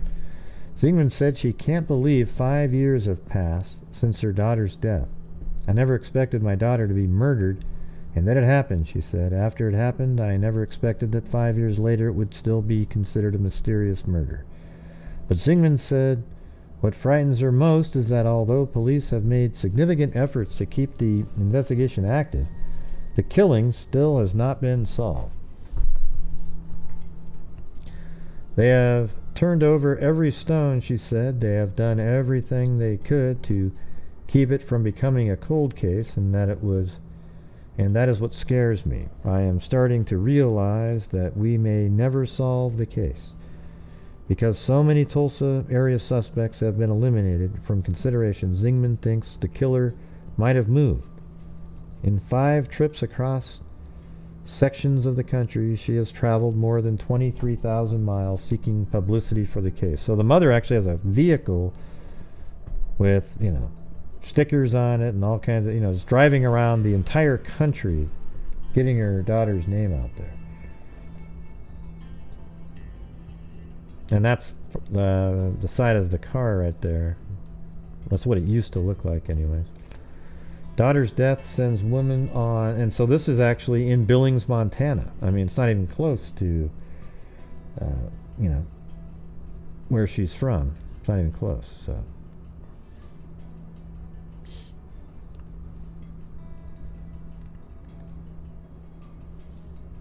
Yeah, see, Oklahoma City had a few articles, but it was in Tulsa, so they didn't do it.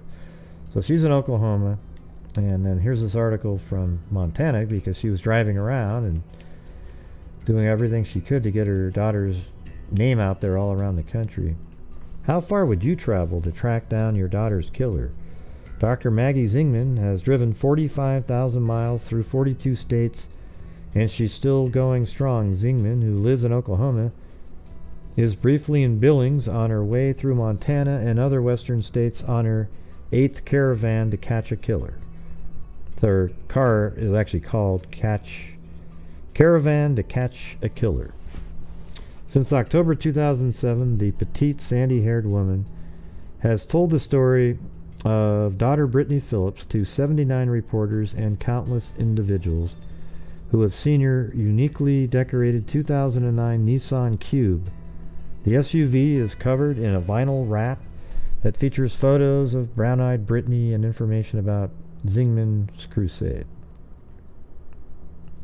Brittany's story goes back to September of 2004 when the 18-year-old was raped and suffocated in her second-story Tulsa apartment. The murder took place between 9 p.m. on September 27th and 8 a.m. on September 28th.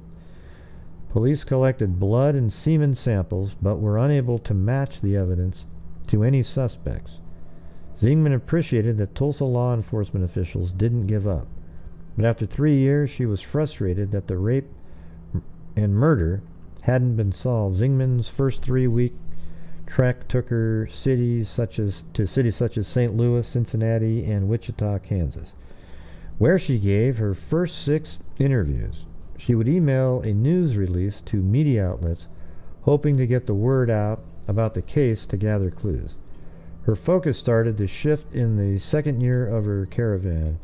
Not only did Zingman keep hunting for her daughter's killer, but she became an advocate for a change in the law. Zingman, who is now part of a group called the Surviving Parents Coalition, would like to see more states pass harsher sentencing laws. She also wants more people to have like DNA testing, and I totally agree with that. I think,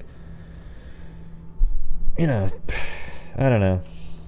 I think all criminals should have their DNA put in the system, but I actually think it shouldn't just be CODIS. It should be put into GEDmatch. All criminals should have their DNA put into GEDmatch.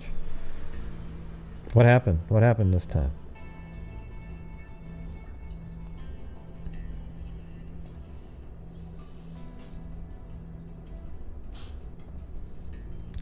What happened? Who? What?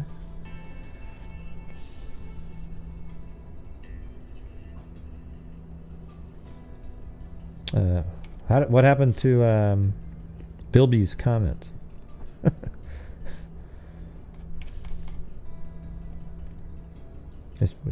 She timed out or something? I don't know. I wasn't paying attention. I got to do a show.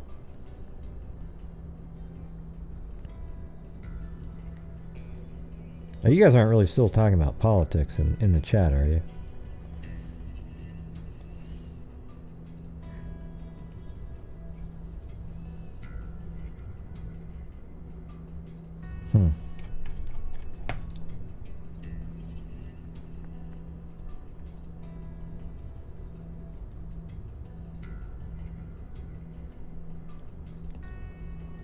Yeah. All right, on this trip, which started about a week ago, she will travel to estimated... You guys don't need to... Listen, people just have different opinions. You don't have to block people because you don't like what they're saying. It's just... I mean, you can, too, because if it bugs you that much, you can block them, but... I mean, aren't we all adults where people can say something that's... like, if somebody says something crazy, I'll just go, God, that's ludicrous. I don't block them. I can see them. The only time somebody gets blocked is when they come on and disparage the channel or, start bashing channel members and stuff like that. Or they're just obviously a troll. Sometimes people get in a bad mood or whatever, but that's not what I'm talking about. Anyways, let's see.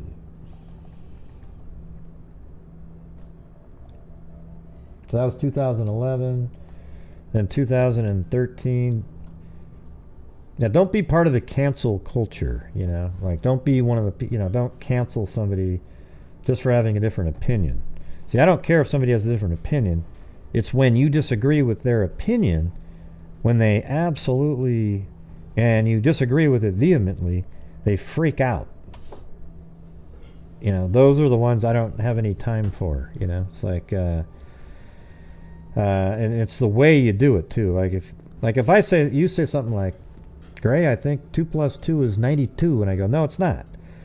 It's actually 4. I know the answer, and they go, you know, Gray, you're just a bully, man. You don't allow people. Boom, you're out of here.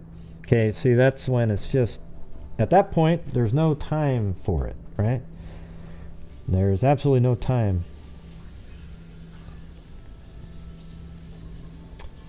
For Maggie Zingman, the scenario is clear, although still just a hope. A man is arrested on criminal charges in Oklahoma and booked into jail. Officers swab the inside of the cheek, and a DNA profile extracted from the swab is submitted to a DNA database. Later, authorities order a routine check to compare DNA evidence from a 2004 rape and homicide to profiles in the DNA database, and this time they get a hit. The man booked into jail becomes the prime suspect in the unsolved rape and killing of 18-year-old Brittany Phillips, Zingman's daughter. I won't stop, said Zingman, referring to her efforts to catch her daughter's killer and to advocate for expanding DNA collection. The sooner we can change these laws, the sooner parents won't have to go through what I've gone through. Zingman, 58, a psychologist, has been on a crusade for years to have Oklahoma require that DNA be collected from suspects at the time of arrest, not just conviction for certain crimes. So even if they're not guilty of something, I don't know, that'd be kind of hard.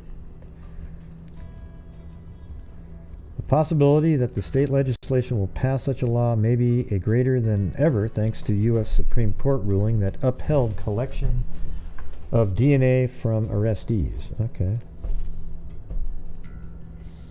More than 24 states have approved the gathering of arrestee DNA under varying rules. Okay. Civil rights issue. Advocates of obtaining DNA from arrestees say it will help solve serious crimes. I mean, that'd be amazing for to build up the GEDmatch database. I wouldn't put him in I would say that you, I don't know. That's hard. That's a hard one there.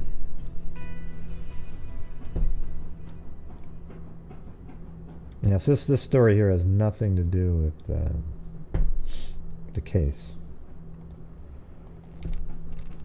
And so 2018 women, that's the original article.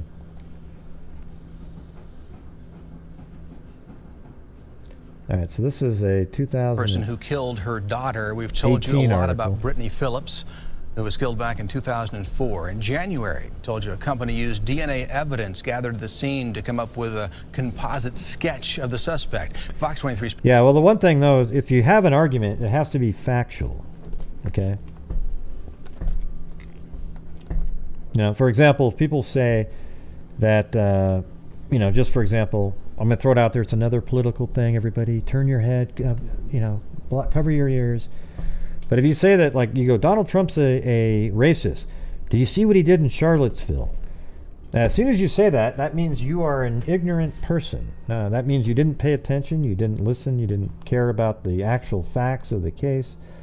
The reality is when he said there were good people on both sides, he did say that sentence, but whenever you watch it on the news, they eliminate the full context of what he said. He actually went on and said, I condemn all racists of any kind. And then he said, but the people that were protesting in Charlotte had good people on both sides. There were people just protesting, not taking down a statue that had been there for generations. Then there were people on the other side that were protesting, that were good people. All right, so you see how it's a much different story than when you just start talking about, wow, he said there was great people on the white supremacist side. He never said that. Okay, so when people say that, then it's not like you're open-minded. It means you are single-minded and only have one view of everything, and you can't think through your way out of a shoebox. Yeah. All right, let's get back to this. Who killed her daughter. We've told you a lot about Brittany Phillips, who was killed back in 2004. In January, told you a company used DNA evidence gathered at the scene to come up with that doesn't make any. That doesn't mean a damn thing, David Gray, with what I just said. It has nothing to do with anything. How police are using the same DNA and some of the methods used in another cold case now to track down that suspect. Yes, police got the idea How from are people so idiotic? That comment just made by David Gray there. Only one side killed anybody, though. What did that have to do with anything that I just said? It had zero to do with it. Yeah. Way authorities tracked down the Golden State Killer, that suspect back in, in California. They're going to take that DNA they gathered from the scene and they're going to try to find the suspect's relatives. I was overwhelmed with how You know, how many times have we seen this face right here, by the way, coming from Parabon? I mean, I've seen this face right here like 92 times. It's just picture really changed our, possibilities, and now this. It's cautious hope that fills Maggie Zingman's heart when she thinks about the new way Tulsa police may finally get their hands on her daughter, Brittany Phillips' killer. And on the other end, I've spent 14 years trying to help them find her killer. Phillips, a TCC student, was raped and murdered in her apartment on East 65th Street. Zingman drives around her car wrapped with pictures. No, it's not milk cartons. I'm talking about that Parabon sket, the snapshot. It looks like one that's been retreaded for a bunch of different cases. And now this picture of the suspected killer. This picture of the suspected killer. The company Parabon Snapshot used DNA gathered from the scene to come up with this composite. Now they're using the same DNA to help them find the Let's call him Steve. Suspect's relatives. It'll find brothers, fathers, uncles, okay, any Jim. male relatives. Police say they're going to compare it to DNA in national forensic databases, not private ones like 23andMe or Ancestry.com. It's being done by people who have helped solve some of the 20 and 30-year-old cold cases. Zingman says finding her baby's killer will never fill the hole in her heart, but can bring some comfort. At least I'll know that he's not on the street, or he's dead, but at least he's not harming other people. Like one time, she says in an article that when she looks in the eyes of the sketch, she sees a darkness, a blank. And I'm like, well, that's because it's a computer-generated Parabon image. There's no, But, yeah, she's gone out there driving all around the country to try to get the information out. Police say it will take about 30 days to get those results back from the DNA. Reporting live in downtown Tulsa, covering news that matters. I'm Paris Holmes.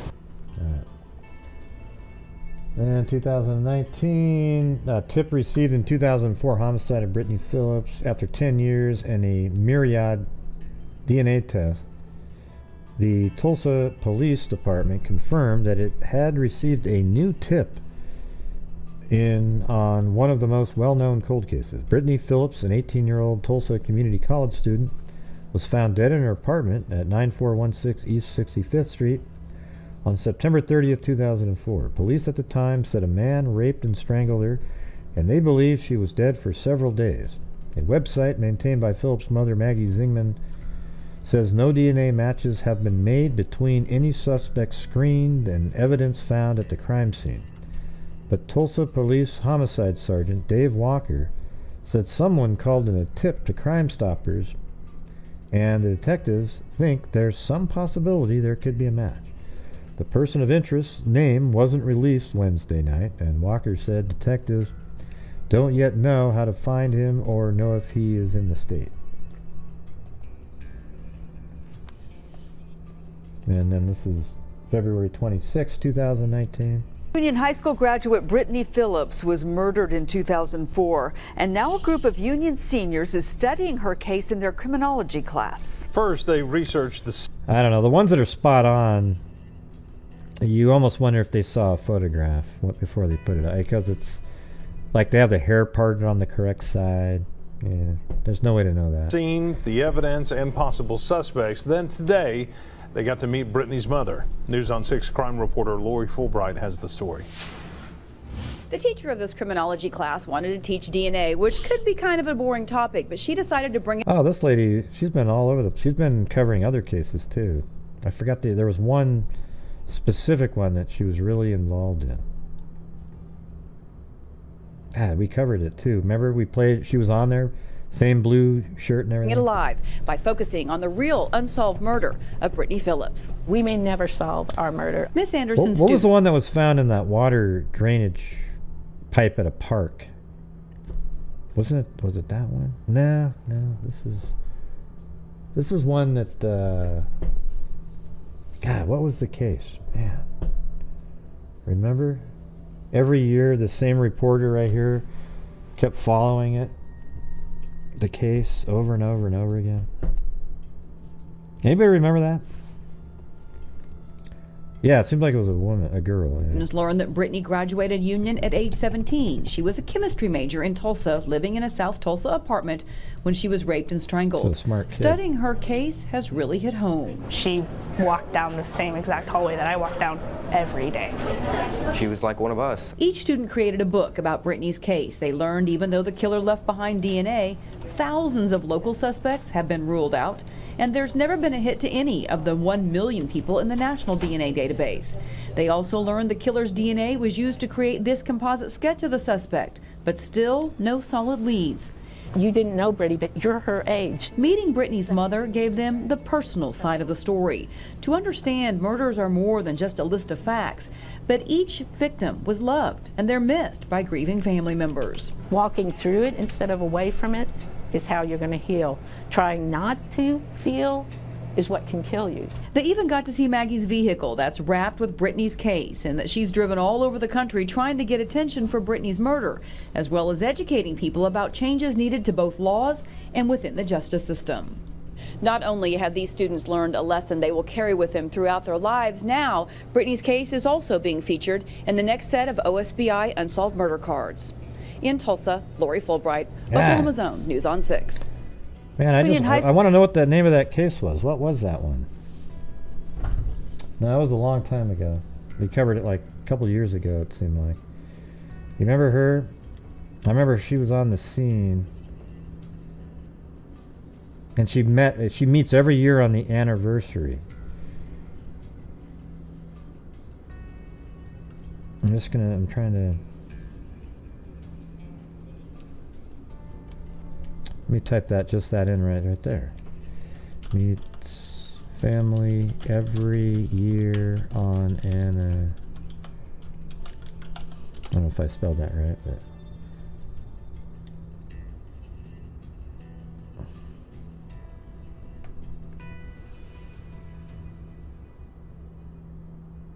No, I don't know the case. I'm trying to remember the case.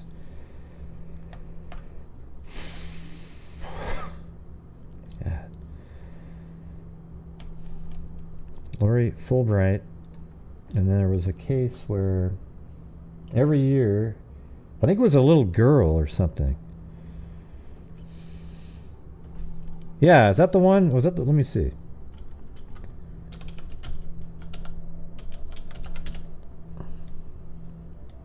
No, that's not her name. I mean, her name isn't part of that.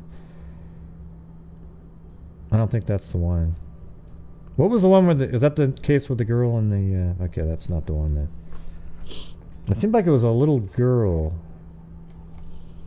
Lori Fulbright. Crime case. That's what all she does is cover crime.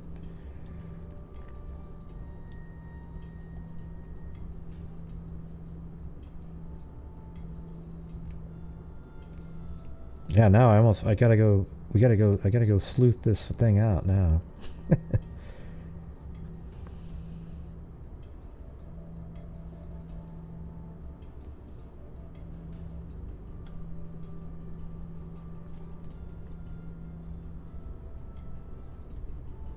God, it was a case that I was really into, though.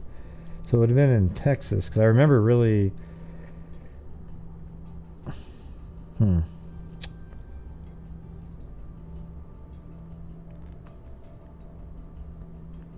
wonder if I did a search in my folders, if her name would show up in there. Let's see. Lori Fulbright.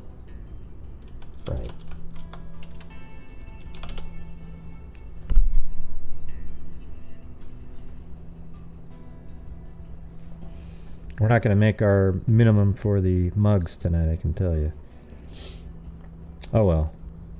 Maybe I'll just spin one.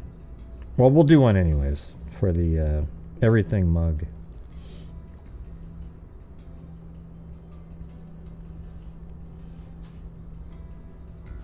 Yeah, what do you love about it, James?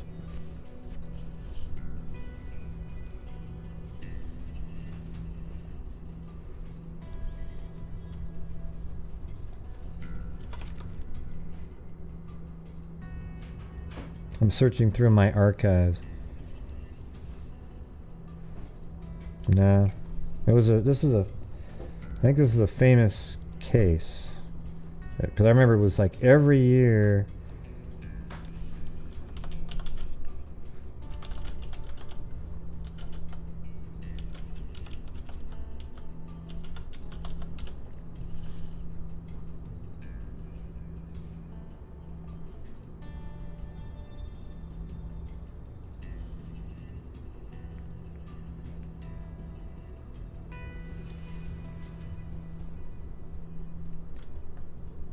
Hill's story about her mother being murdered when Valerie.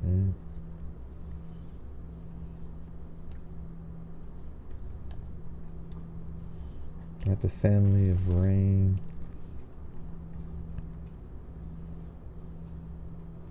Rain Gates? God, I don't know. I don't have any details. I just know that it was a case that... I forget it. I'm going to get off of it. You guys are...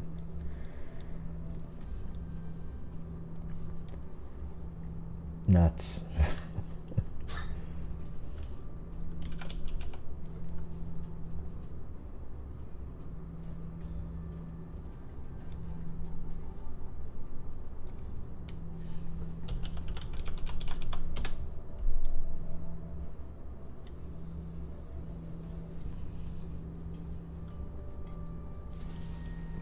Yeah.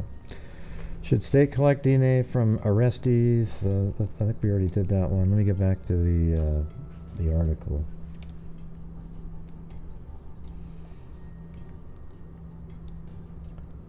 Give us more information on something I don't remember at all. I just know that her face, Lori Fulbright, was on a show that I did, not live, but like her reporting was over and over and over and over again.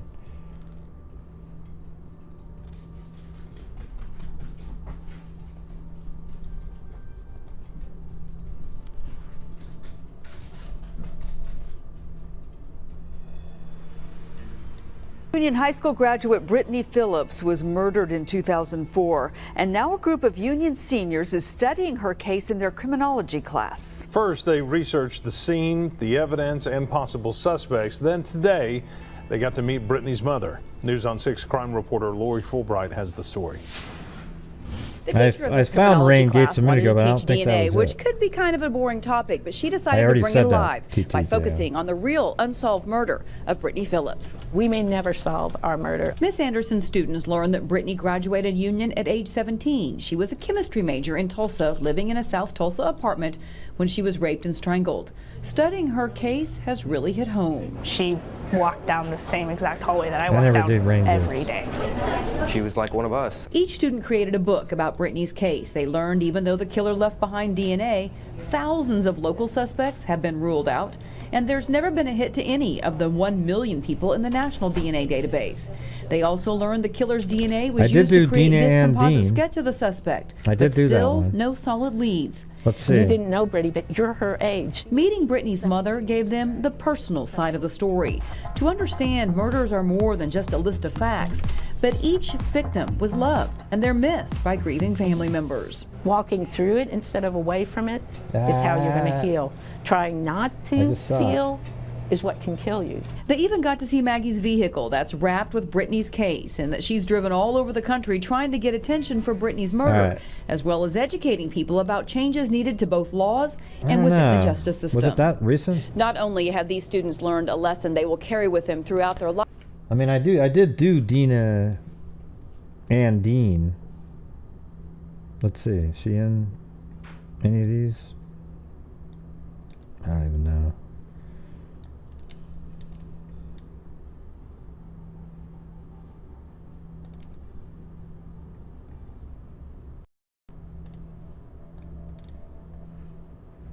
First at 6, two families who shared the terrible bond of waiting on a loved one and waiting years. Oh, she is in this. Hi. Both the Deans and the That's probably Woodses it. had been That's looking probably forward it. to this meeting So since only a year both ago? families were featured in a 6-part series called Killer Unknown that aired on the Investigation Discovery Network last year. That series featured the work This being was one of done the by articles the Tulsa that I County Cold had. Case Task Force to solve Although I don't know both if this these is the cases. particular. voice. We are their voice. Dina was 16 when she went missing after telling her boyfriend she was pregnant. Her body was found in a field. 6 days later, she had a broken jaw. Susie was a mother of 4 on her way home from work when she had car trouble and someone dragged she's her been from in her vehicle multiple and raped stories. and strangled her. Both No, families Janelle are Matthews is desperate different. for arrests. I do believe it will happen. It's just taken a little longer than I wanted it to. It's a car wreck or something, you can accept that. But when someone murders someone else, there's no acceptance to that. That life should not have ended. The details of their stories are unique, but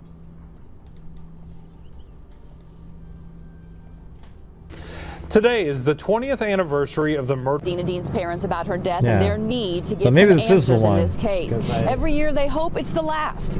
This year they're more hopeful than ever that's the case. Dina Dean was a teenage girl who loved being in band and loved going to the car races with her family. But 20 years ago, friends Oh no, I did this in August 2020. It was 2 years ago. Okay, no wonder it was so old in my mind. So yeah, it was 2 years ago. Alright. So there's the here's the folder on it right there. We had all these. So good job. You got it. You nailed it.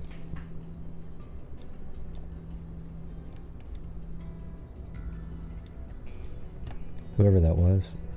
Sue Tonarelli. You nailed it. Give Sue a boom. Type in boom Sue Tonarelli.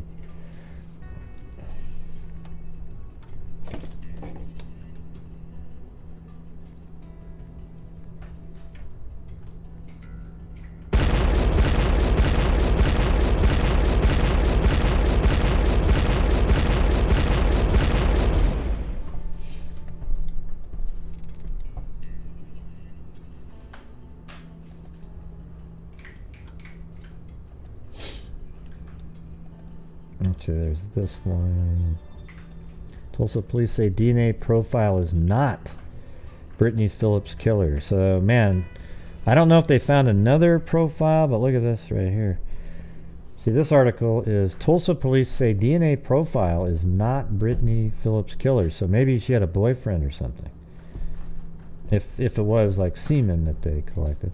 Mom is back at square one after 15 years. Fox 23 told you at 5 how Tulsa cold case detectives recently determined their main suspect in the 2004 murder of Brittany Phillips is not tied to her death. Fox 23's Lynn Casey is live on the... See, I'm not sure what the wording of that, though, makes it sound like the one that they had, the main suspect, they tested his DNA and it didn't match the profile that they had. But then this is different. This is the opposite of what that lady's saying. She worded it either really poorly or because the way she worded it was that their main suspect didn't match the profile, but then up here it says the profile itself is not Brittany Phillips killer.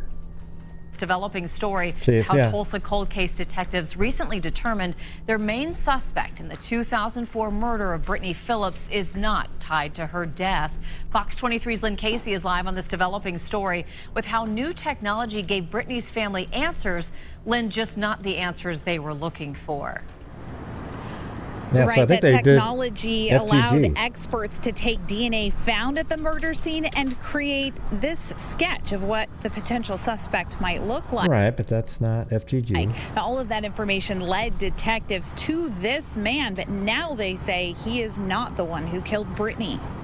And it wasn't to that guy. Too afraid It that it's was- going to destroy me to go to That's her a sketch. gravesite right now. So right now I've just An been image. looking at the picture I and like just that. telling her, you know, I'm sorry. Maggie Zingman I just don't like the inaccuracy of reporting. Like she's holding the picture up of a computer-generated possible, sort of generality based on genetics, what color skin you have, and you say, this man, like it's an actual person.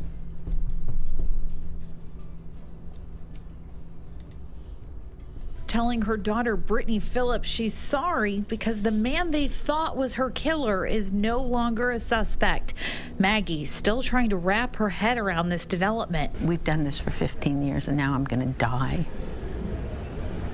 before we find her killer. After a break in the case so big it was a first in Tulsa police history. Hey, thanks, Sue. Last year they had a sketch of a potential suspect made from DNA.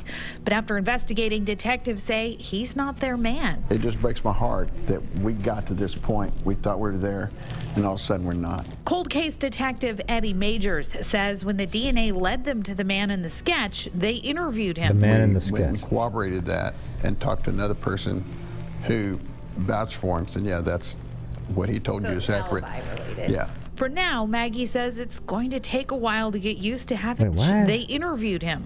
This is really disturbing. This whole conversation is really disturbing. Not in the way like crime related, just that it's so inaccurately worded and portrayed here. We're there, and all of a sudden we're not. Suspect made from DNA. But after Hold it on. was a first in Tulsa police history. Last year they had a sketch of a potential suspect made from DNA. But after investigating, detectives say he's not their man. It just breaks my heart that we got to this point. We thought we were there, and all of a sudden we're not. Cold case detective Eddie Majors says when the DNA led them to the man in the sketch, Okay. they interviewed him. We went and corroborated that and talked to another person who vouched for him, and yeah, that's what he told you is accurate. Yeah. For now, Maggie Okay. says it's going. So, like maybe he had a sexual relationship with somebody and he had a friend vouch for it so that the DNA, a semen sample, might make sense that it would be inside of her. I don't know. I think that's what I'm getting from it, but man, this way this is being worded is just Going to not take good. a while to get used to having to start over. This It information didn't lead to any man made in me the feel sketch. almost That's as not a man in a intense as I sketch. did when I was told she was murdered. But if starting over means finding Phenotyping is absolutely worthless at this point. Just skip it and go straight to FGG. Brittany's killer, that's what she and TPD says they'll do. What else can I do? Yeah. DNA led to the guy in the no, it Talked led to both of them the about genetic what's next. information what led can to an still individual be done to move forward that he had an investigating alibi this and an case. explanation I'll have that for why story his ready on DNA Fox was there. 23 News at 10. Reporting live in East That's Tulsa, what it covering means. news that matters. I'm Lynn.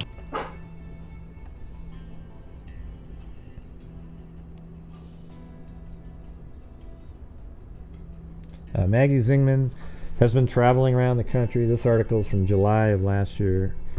Traveling around the country for 16 years on a journey to find answers about who killed her daughter, Brittany Phillips.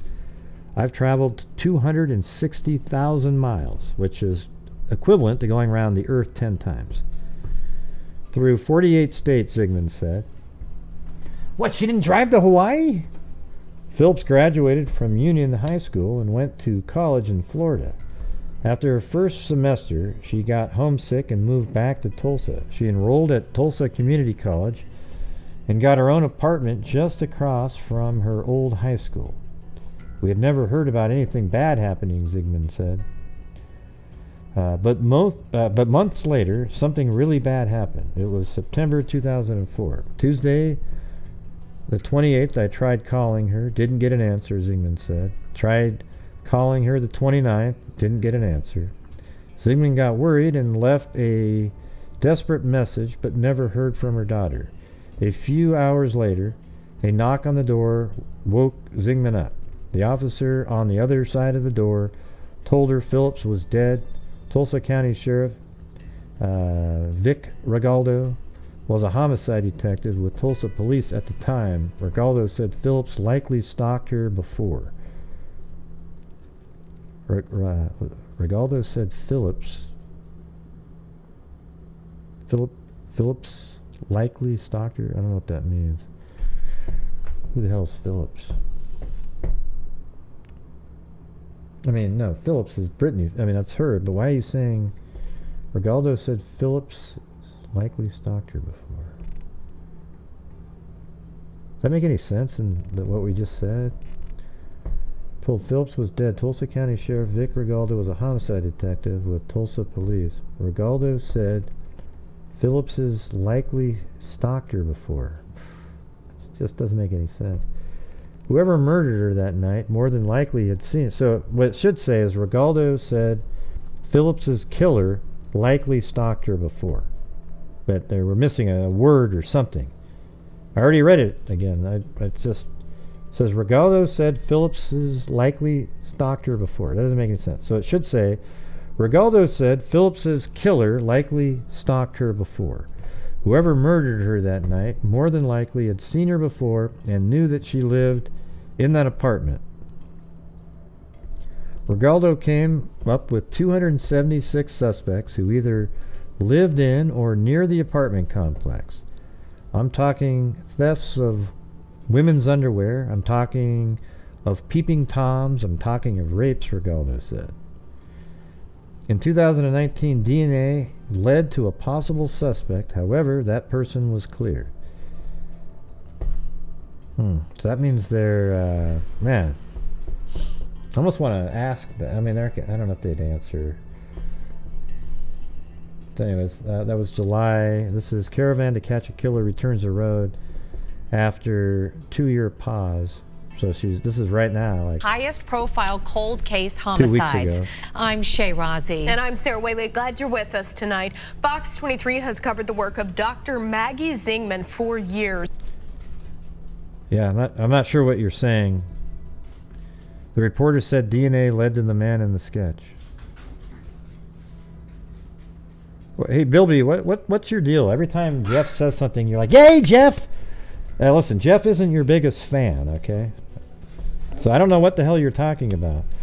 The reporter earlier said the DNA led to the man in the sketch. That's ludicrous, that comment. Okay? The DNA led to the man in the sketch. There isn't a man in the sketch. The sketch is a sketch. That isn't a man in the sketch. It's not a picture. All right? Ever since her daughter, Brittany Phillips, was raped and murdered in her South Tulsa apartment back in 2004. What she should have said was the DNA led to a man, and it turns out that the man had an alibi and is not the killer. That's what he should have said, not the DNA led to the man in the sketch. Does that make sense to anybody? It's a freaking image. It's like in the Delphi case, the DNA led to the sketch person. Developing story. Fox 23's Rick Marinon is live here in studio with us with the new DNA evidence Zingman hopes will help in this case. Well, Sarah, Shay, all three of us have over the years covered the search for a suspect in the death of Brittany Phillips. I think there's people that think the sketch is literally the Parabon image that's created is absolutely what the person looks like. And if you think that's true, then let's look at this one really quick. Let's see.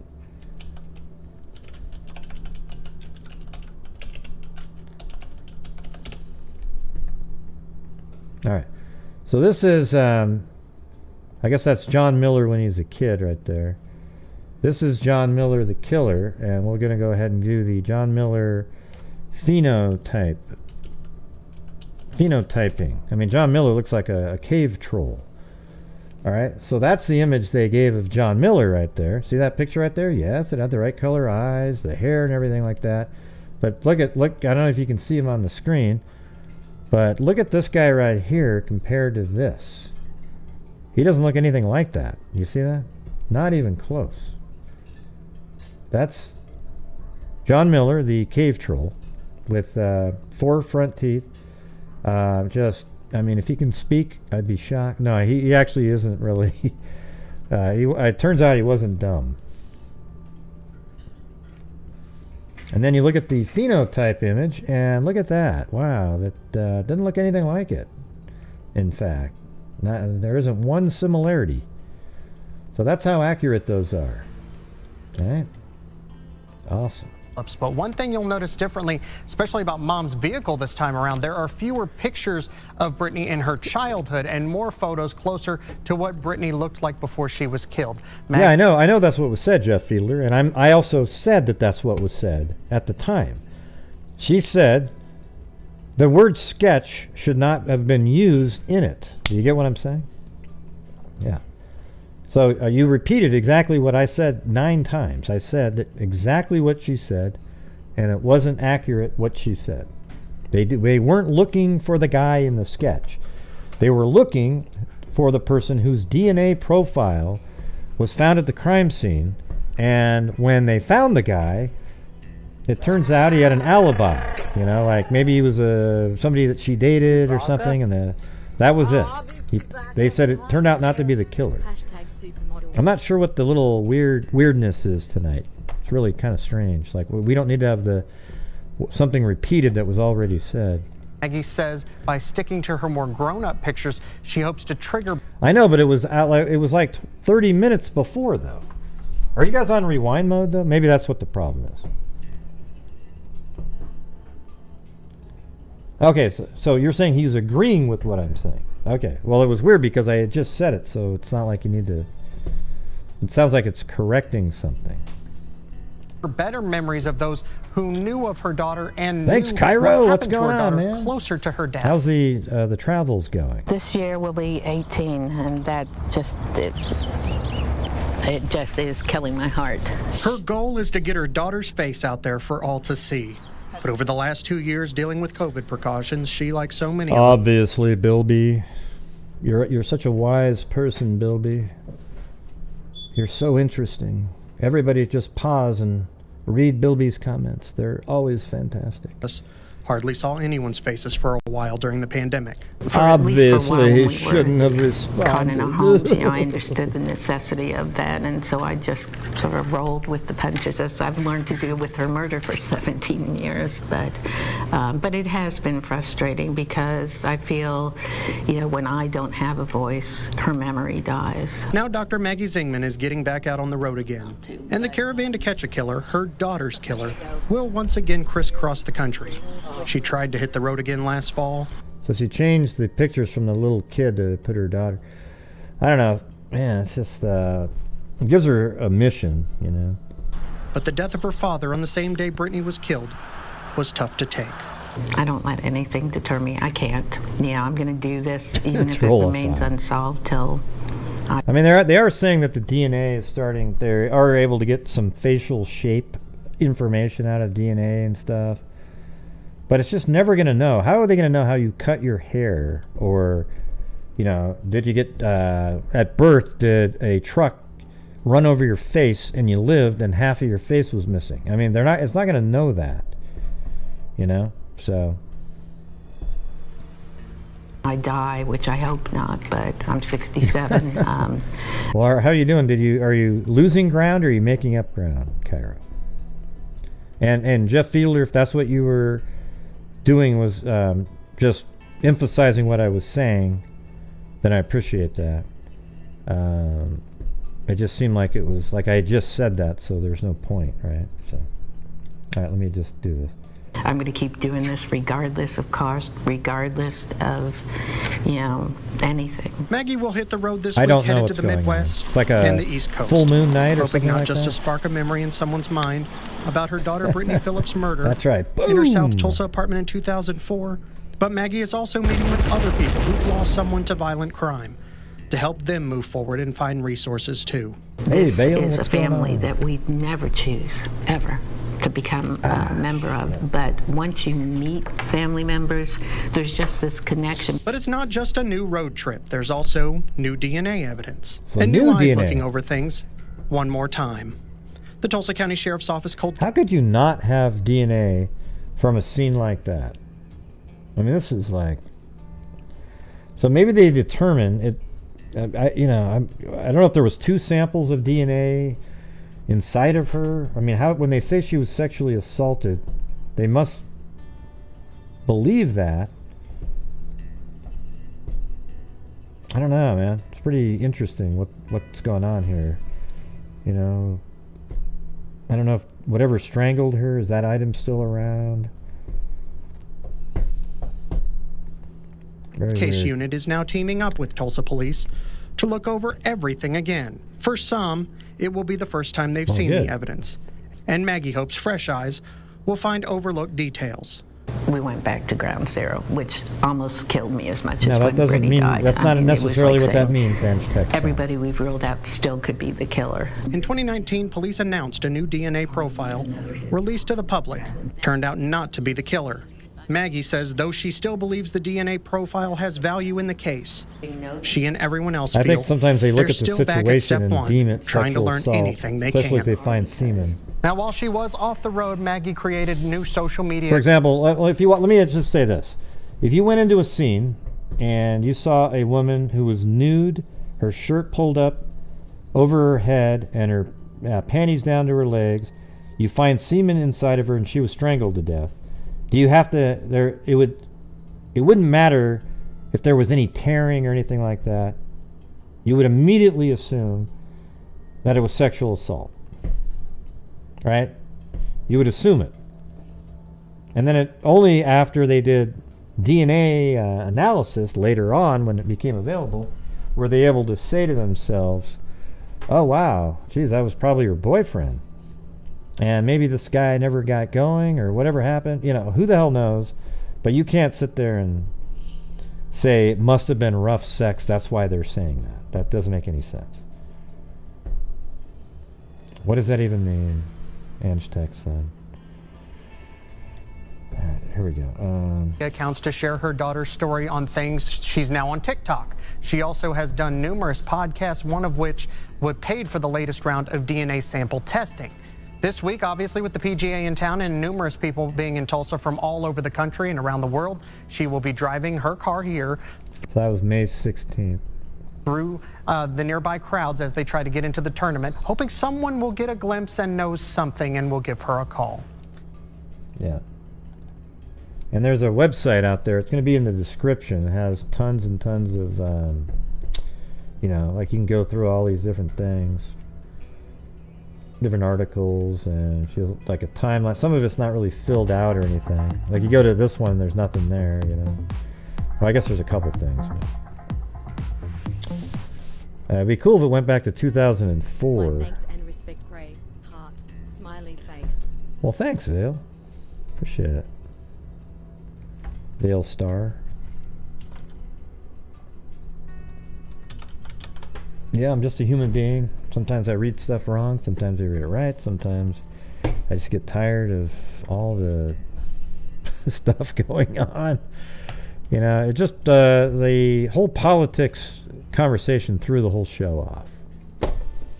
You know, and that's the thing, is when somebody says something in there and I look at it and go, well, that's not accurate. Then I have to say something and then it goes on and on and on.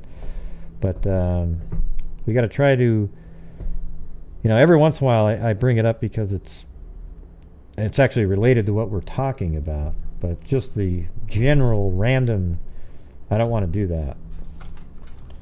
You know? If that's okay. Oh yeah, wasn't there a whole new physics phenomenon that they found out there, right? I just saw that the other day. Let's see. Hubble, new physics. I don't know. Yeah. Yeah, there it is. This unusual wrinkle. Look at this thing. It says measuring the expansion rate of the universe. So what they think the universe is doing, and they've proven it, is, you know, when you get a balloon and you blow on it and everything starts expanding out, that's what the universe has been doing for billions of years, and at some point it's going to snap back, which is weird. The whole thing is just crazy to me. But anyways, measure the expansion rate of the universe was one of Hubble Space Telescope's main goals when it was launched in 1990. Over the past 30 years, the Space Observatory has helped scientists discover and refine that accelerating rate, as well as uncover a mysterious wrinkle that only brand new physics may solve. Hubble has observed more than 40 galaxies. So, you know, a galaxy is what we're in, with billions of stars and planets, and they've found 40 of those. you know, I mean, there's actually, I've seen it where when they say it's observed more than 40, I've seen photographs with way more than 40 in it, you know. Both of these phenomenon, do I not get a watch? Okay. Help astronomers to mark astronomical distances like mile markers, which have pointed to the expansion rate. There is another twist, an unexplained difference between the expansion rate of the local universe versus that of the distant universe right after the Big Bang. Scientists don't understand the discrepancy, but acknowledge that it's weird and could require new physics. I mean, these guys are so far beyond, you know, their brains are ridiculous. The people that do that stuff. Yep, there you go.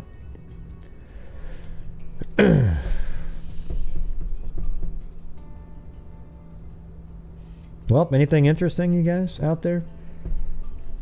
We've already done 3 hours and 3 minutes. Hour and 2 hours of it wasn't one of my best shows. I gotta be honest. Started off good. It would have been a good one.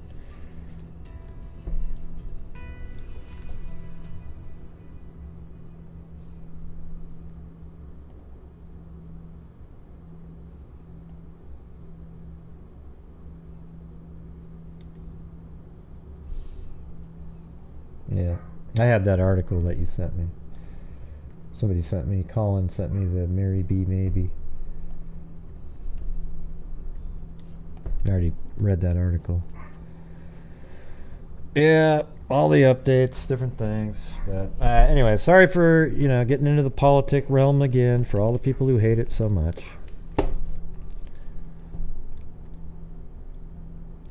What did you try? No, we're gonna still do we're gonna do the everything mug tonight. But yeah, thanks for the PayPals. That's why we're gonna be able to do it.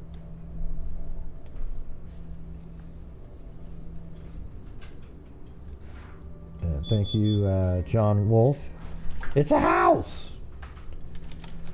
So when do you guys want to do the contest with the this thing right here? Hold on. Just kidding. Yeah, this one right here.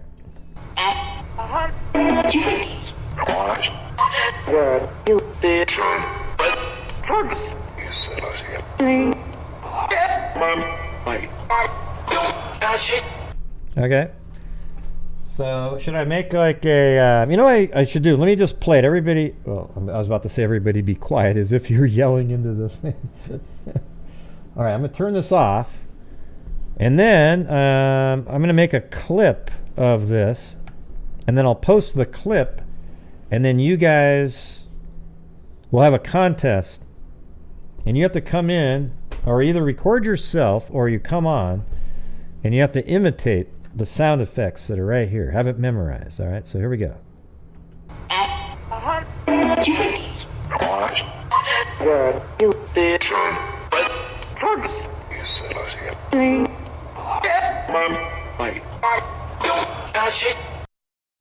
Again.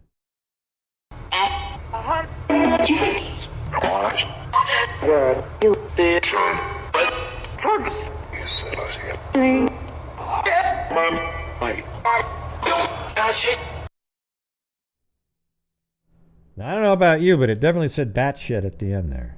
There's no doubt about it. 100%. What does that mean? That's what you think it says, Kevin? Yeah, it definitely says batshit right at the end. All right, and if you don't say batshit in the recording, you automatically lose, because that is what it says. All right, so try to define what all the other parts are. All right, so we're going to go ahead and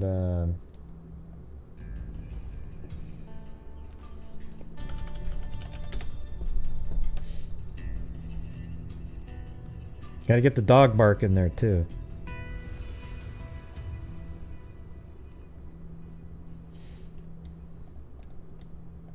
No, whoop, that one.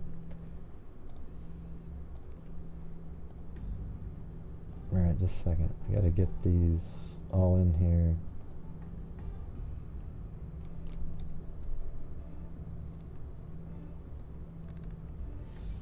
Yeah, so thanks to on PayPal to Linda Howell. That was earlier. And hold on. Voline. I think that's the one. I don't know. You got to put your name when you do a PayPal, your actual YouTube name, because it's too hard for me to go find your backup email. Hey, no, this is me. You know, it's just too difficult. And then we've got Susan Fox. And then Mel A again with really generous super chat. Or PayPal, I mean. And then Plato. Mel A again, thank you. And Susan Keller, thank you.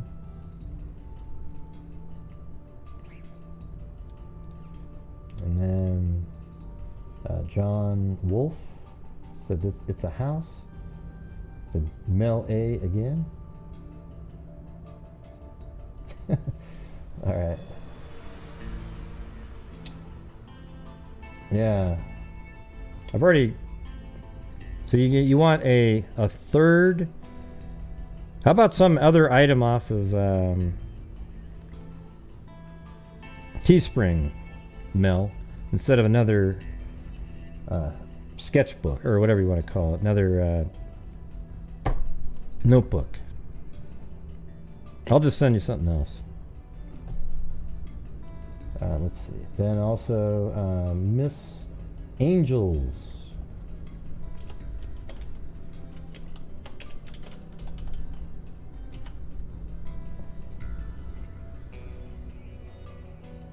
Now link about what?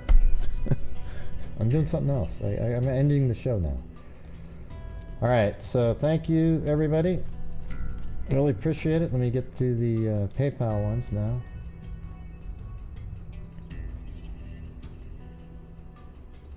Yeah, you just write your name in the notes on the PayPal.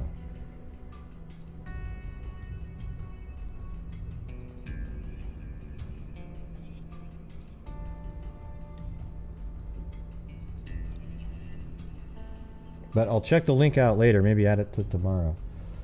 Let's see. Kathy Friedmaker, Mike S, Mel A, on PayPal, on Super Chat 2, then Tiffany May, 15 Lee, Mama 457 Rose, Teresa Ann, Jessica Schubach, Papa Q, Mel A, Kathy Friedmaker, Tani Lee, Dan Carr, Bill B, Antech Son, Jessica Schubach, Tani Lee, Papa Q, Regina Carter, James A, Sue, Tonarelli, Cairo, and Vale. All right.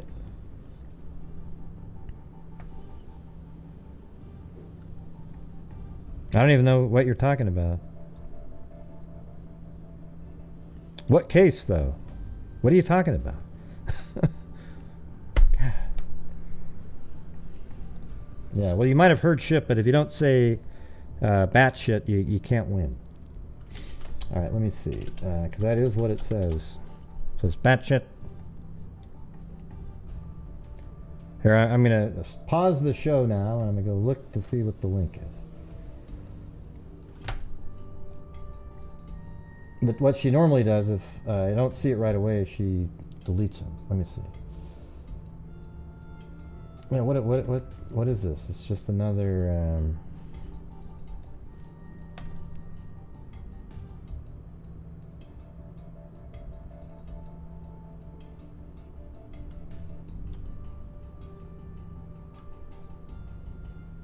Yeah, what's this link going to be showing me? It's the same stuff. You know, it's just. Yeah. All right, cool. Yeah.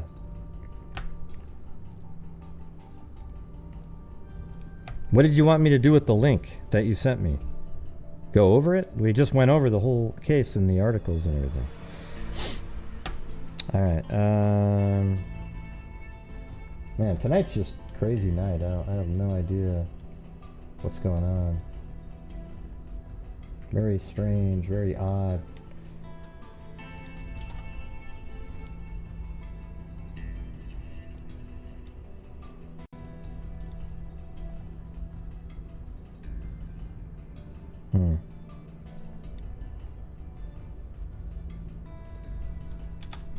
Yeah, it didn't lead to anything where I could just read in the second paragraph. It went to like some kind of, let's see, alright. After thanking her mother, Brittany told her mother she was going to drop off her friend and head home to her apartment. Okay, it was Monday evening on September 27, 2004, when Dr. Maggie Zingman spoke to her daughter, Brittany Phillips, around 9 p.m. Brittany was tired from her allergies and having no luck getting a doctor's appointment. Maggie told her daughter she would get her an appointment. After thanking her mother, Brittany told her mother she was going to drop off her friend and head home to her apartment at Glen Eagles and then go to bed. Unknown to Maggie, this would be the last time the two would ever speak to her daughter or see her alive. Well, that's the second paragraph, so we're already done with that. So do I go to the next one? On Friday, October 1st, 2004, around 1 a.m., someone knocked on Maggie's door. Okay, so now we have that information that wasn't in any of the articles. She opened the door. A young deputy told her that she needed... Oh yeah, so that's her mother, though. Needed to call the Tulsa Police Department because someone had murdered her daughter. Little did Maggie know... Where's the second paragraph? Jesus. Life would deal another cruel blow to Maggie. A DNA sample was recovered from the scene. A DNA lab even used the sample to create a composite. So that whole composite, all that stuff was based on faulty DNA. Over a decade later, a DNA match was located. But after interviewing the donor, the Tulsa police ruled the man out. In many cases, it's assumed if DNA is identified, then so is the killer, but you cannot convict solely on DNA, so this man wasn't charged. The DNA donor and his girlfriend had both often stayed over at Brittany's apartment. This was how he explained his DNA being, wow, so that it wasn't even like semen or anything, it was just, what, touch DNA somewhere? Also, the DNA sample didn't come from Brittany's body, there you go. Maggie Zingman has waited over 15 years for justice for her only daughter, and that was about it. Yeah, so that's pretty much what we were saying, but it turns out it wasn't from sexual or anything. It was just some kind of a touch DNA. That's crazy. So they must have another sample somewhere, right? Don't you think? They've got to have a better sample than that. Alright, anyways, alright you guys, that's gonna do it. Great conversation. Love the chit chat there. Good stuff. Alright, see you guys tomorrow. And thanks again, Mel A, for I gotta do the spin, just kidding. I got it. I'm gonna spin for the everything mug, okay? This doesn't include the notebook.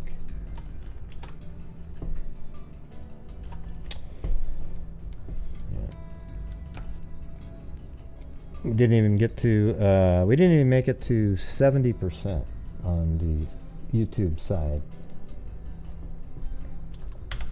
Alright, so we're going to put that in there and get to the shuffling over here.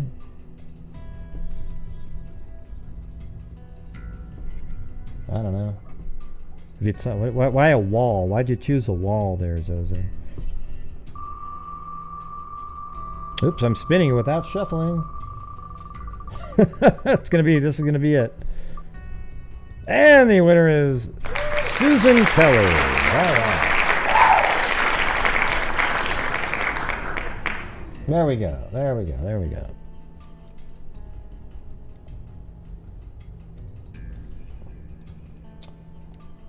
There you go. So Susan Keller, you won there. It doesn't really matter if you shuffle or not. It's still the same odds. Just sort of feels cool. But I accidentally hit the button and I had no way to stop it, so there you go.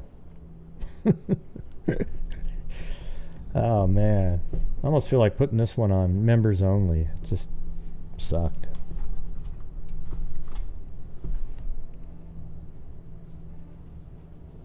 That's okay. Yeah, it's easy to get sucked into political stuff because, you know, we're so divided now that you have everybody completely on one side or the other. There's hardly anybody in the middle, you know, that, or what is the middle? Who the hell even knows anymore? It's just, I guess what it is how can there even be a middle? Because the policies are so radical that it's just hard to come up with something where even if you were in the middle, that you would accept something. So it's just really, it's difficult. Yep, there's Blue and Chloe.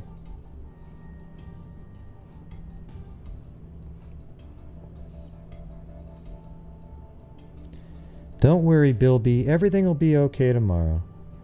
Sorry, Jeff Fiedler, for misreading your comment.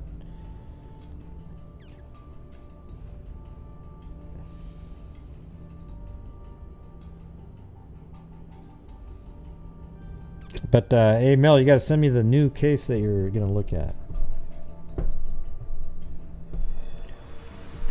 Check that one out.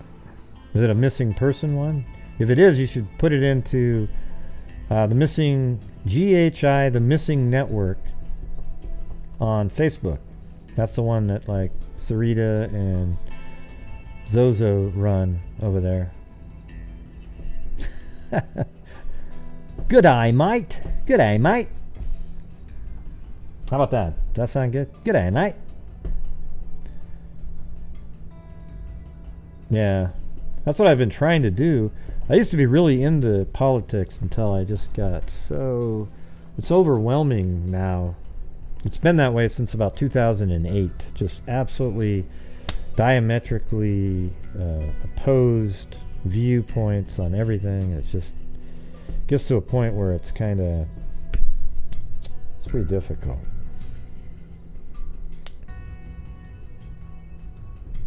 I mean, have you guys ever seen it like that before? Prior to like 2008, where there's just so much animosity from one side to the other.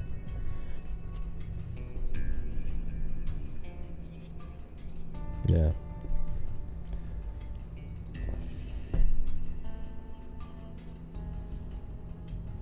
Yeah, it is. It's really, it's strange, you know. It's like people, you know, it doesn't matter what side you're on, people don't ever want to see anything that isn't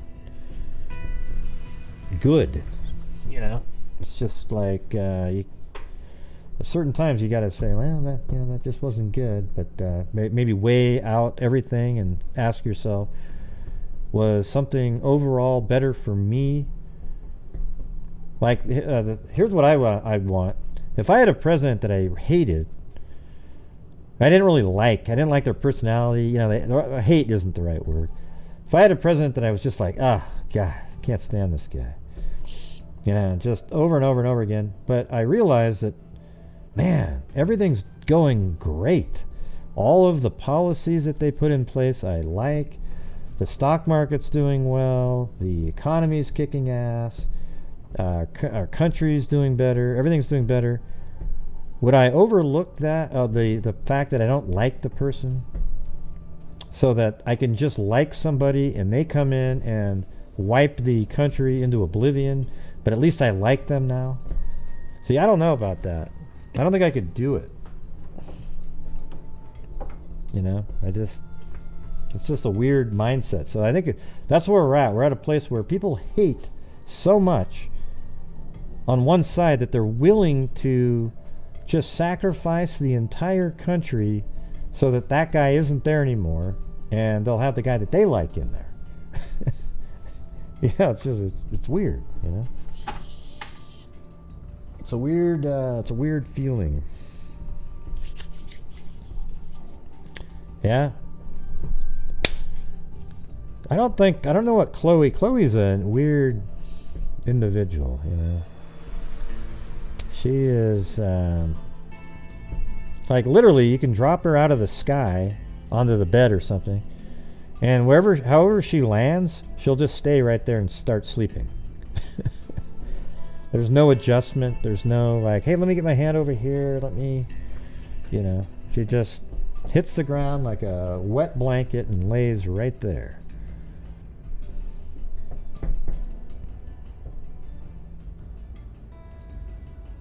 Kanye. Nah. I'm telling you guys, Mike Rowe, man. Mike Rowe. Come here, Chloe. Chloe, come here. Come here, Chloe. Boy, she loves me, doesn't she? Chloe. Come here.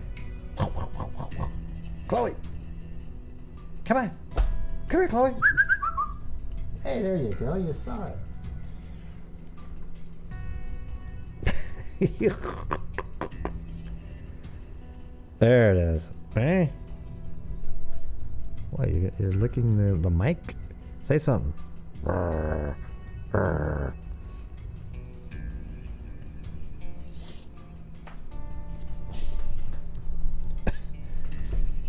Yeah. Yeah, Johnny Depp for president? Hell no, man. God, he said some horrific things that a person should never be able to say about a president. A little bit like Madonna.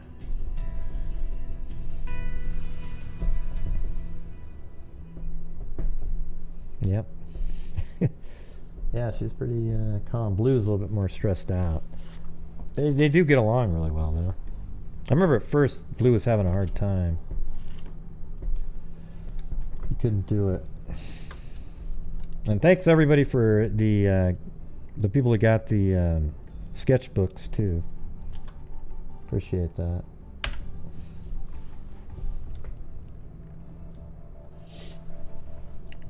I think I'm just going to load them all up. Let me ask you something. If I just take one of those envelopes, like this, for example, like, you know, this is one of that has one in it, right? Do I just put the address here and then, you know, mine up in the other corner like that, like a regular envelope? It's been so long since I've done that. I mean, you just write it in there and then you got to buy the stamps, right? Put the requisite number of, you know, postage. And I know that the people from Australia want it. I'm thinking, hell, I don't think 25 covers it, you know? I think you send it to Australia, it's going to be like $35 for the package. And yeah, so it's just like a regular letter, right? It's been like years. Okay. So, hey, Mel A, you should go check out the Teespring. We'll find something else. You already got 2 notebooks. I don't think you need about 100 more.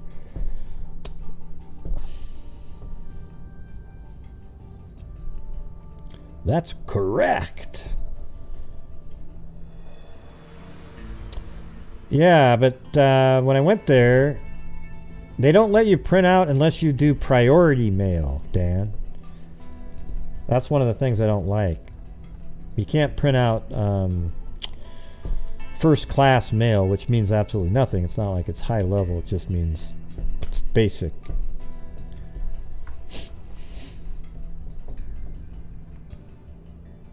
Yeah, and then Beholder just put the link tree to the merch area so you can go check it out.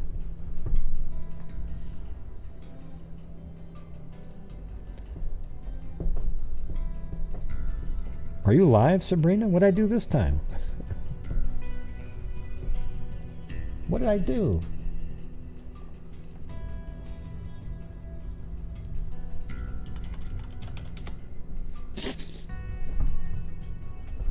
Oh, is he? No, I haven't seen him. Oh, yeah? I figure I'll find something.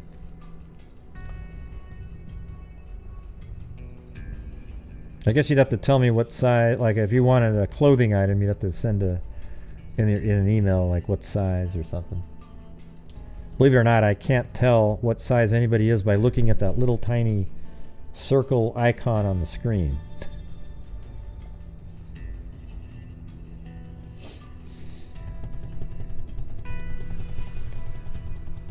Well, they're not. Well, the notebooks are right here. See, this is a notebook.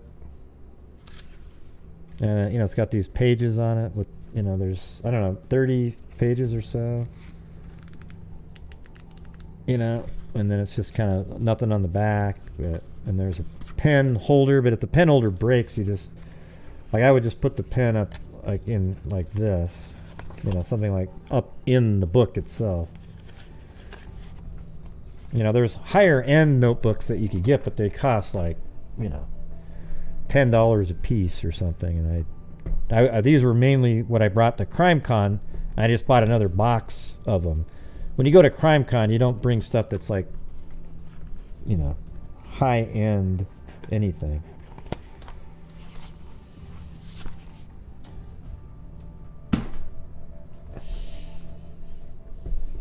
The cartoon? What cartoon?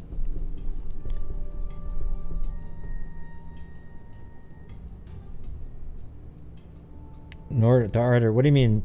Remember to order a size UP. Oh, a size up. No, size up.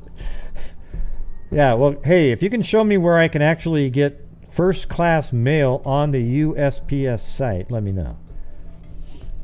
I know that you can go there and get the estimated cost.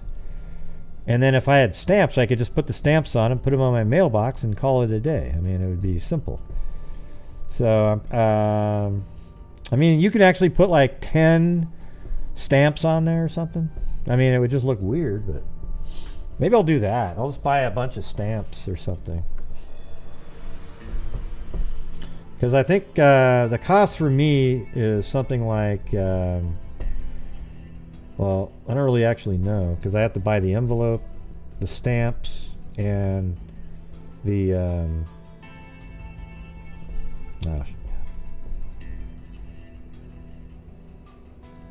order the size you pee? What? Oh, what's going on here? What is going on? You know, that's just one step above stupid. There's mosquitoes the size of bald eagles in that dadgum swamp. Huh? Order the size you pee. Huh? It's a house! Oh, man. This is wild in here. Yeah. Actually, you know, the YouTube part didn't do that great tonight. But PayPal was good with all the, I mean, it was amazing again. So thank you. Oh yeah, great show, Zozo. Yeah, it was fantastic. You know, it was freaking awesome. You think there's a full moon in Australia, huh? What's going on? What's the OGs, Paulette? See, you see what I'm saying? I don't even know what's going on. You know what we need? We need the relaxing jazz music thing. That one song over and over again. Hold on a second.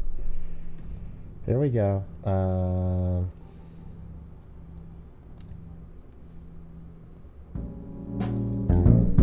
Okay. All right. All right. You hear what I'm saying, everybody? Let's all just groove to this tune. Oh yeah. Let your inner demons out, everybody. Let's not talk about politics one more time tonight. But gosh, wasn't Biden crazy in that I mean, sorry.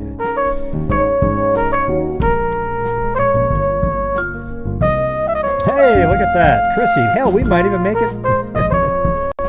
How's it going? Chrissy Paradis. Remember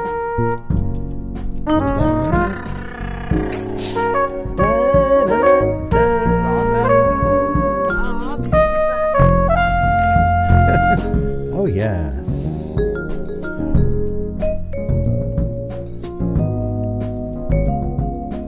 Just envision yourself walking down a sunny street in Florida, looking at all the people with grease on their bodies with roller skates, some skating backwards.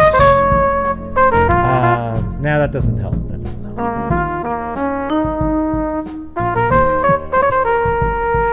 One more time. I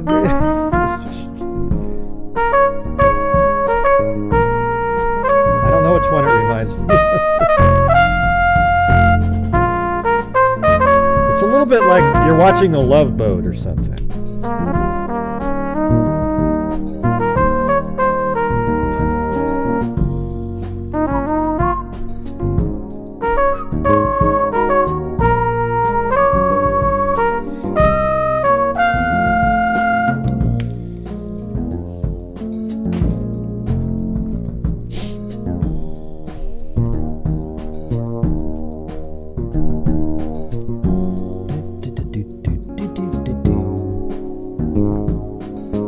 Hey, Grant, I like this song. Gee. Why do you go gee? Why do you said you liked it? I don't know, great guy.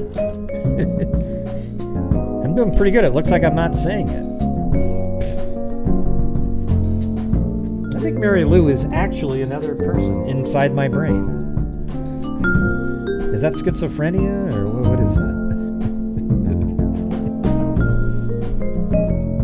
Or is it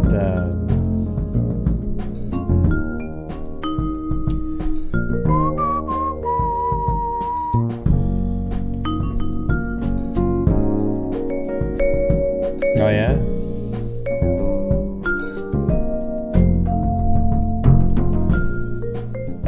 Who said she, Sabrina? I know somebody named Hennessy.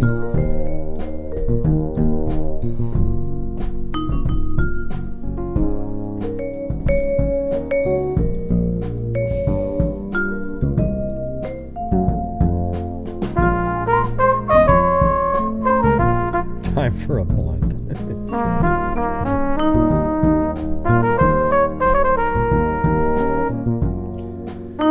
Yes, today will be 72 degrees with a slight breeze coming from the northwest at 5 miles an hour. Great day to fly a kite, if you so please. What I like to do when I fly a kite is attach maybe a scented candle to the bottom of it to spread the joy around the city where we can all sing Kumbaya together. Oh yeah. Okay, you get what I'm saying?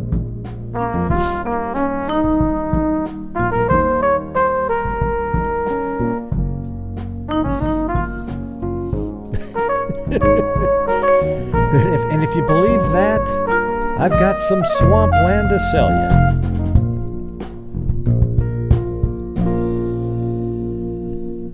Oh yeah, that's going to be.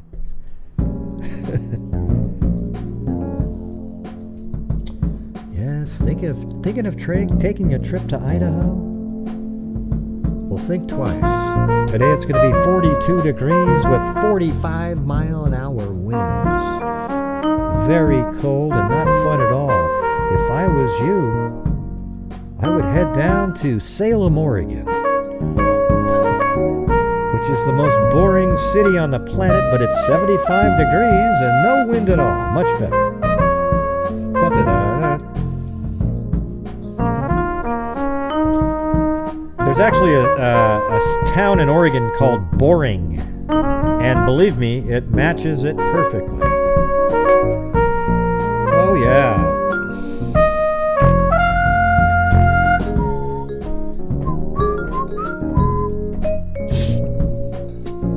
Sold! Alright. Hey, Christy's almost getting us up to what would have been the mug category. All on her own there. With help on the YouTube side of it.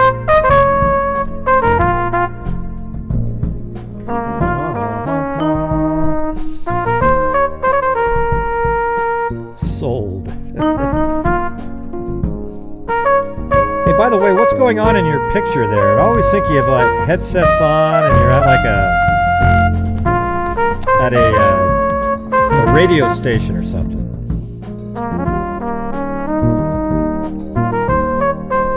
I am starting to feel slightly better. I wish that Mary Harris was here right now.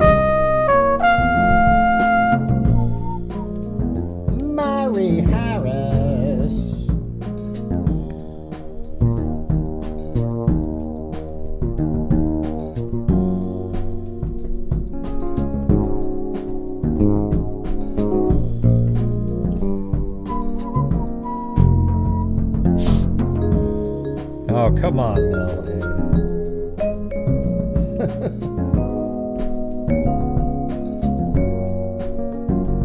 Yeah, you can get that one. Guess what? She wants one of the mugs that it wasn't one of the best sellers, but I always thought it was a good line. It was a line that I said. So Mel A wants a mug instead of the notebook, and it's going to be the one that says, like I think it started off, I said, does anybody really go around and say, I can't wait to be wrong today? Right? Because people want to be right. So the mug says, I can't wait to be wrong today. That'll be a cool one. Yeah, we'll definitely have to get that one. All right, you got it.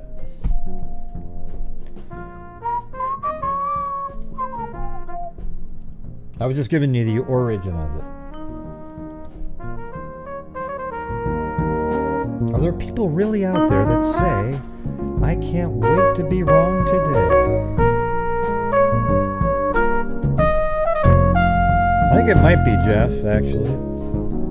Maybe that's why it sounds so familiar to every male that's over 50. They listen to this and they go, I know I've heard this before, but I just can't place it.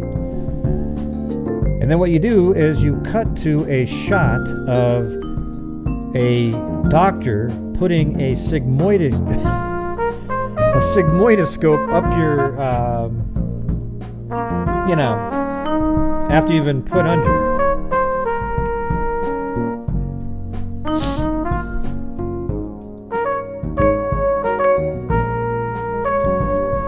All right, you guys. That is it, you guys. Thank you all for being here. We'll see you guys tomorrow. Hopefully tomorrow will be a more cohesive show, if that's the right word. I don't know, but I will see you guys tomorrow. And as I always say, everybody, you can always change your mind, Mel. You got about 20 minutes.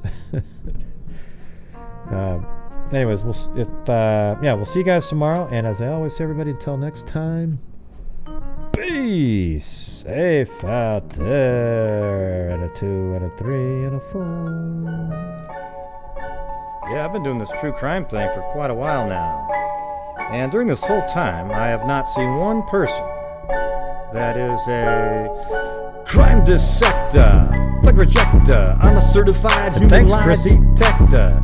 Gonna get ya twice on a stretcher if you try and play me like an old projector. Crime sector is my nectar. Professor Grayl's gonna give another lecture. Crime collector, freak connector, and I'm always gonna be a protector. I want you to deflect. Oh, I want to. You're mean. And I'm meaner than a specter with a vector on his pector. With all respect, thanks everybody. See you just tomorrow. Remember, I've a temple fucking check. I have no agenda. I'm no pretender. And I'll serve it to you straight without the blender. And in the end, I'm gonna send ya on a mission to reveal the true offender. Yeah, so I'll just get right back to work. All right, everybody? Back to you. There's mosquitoes the size of bald eagles in that dadgum swamp.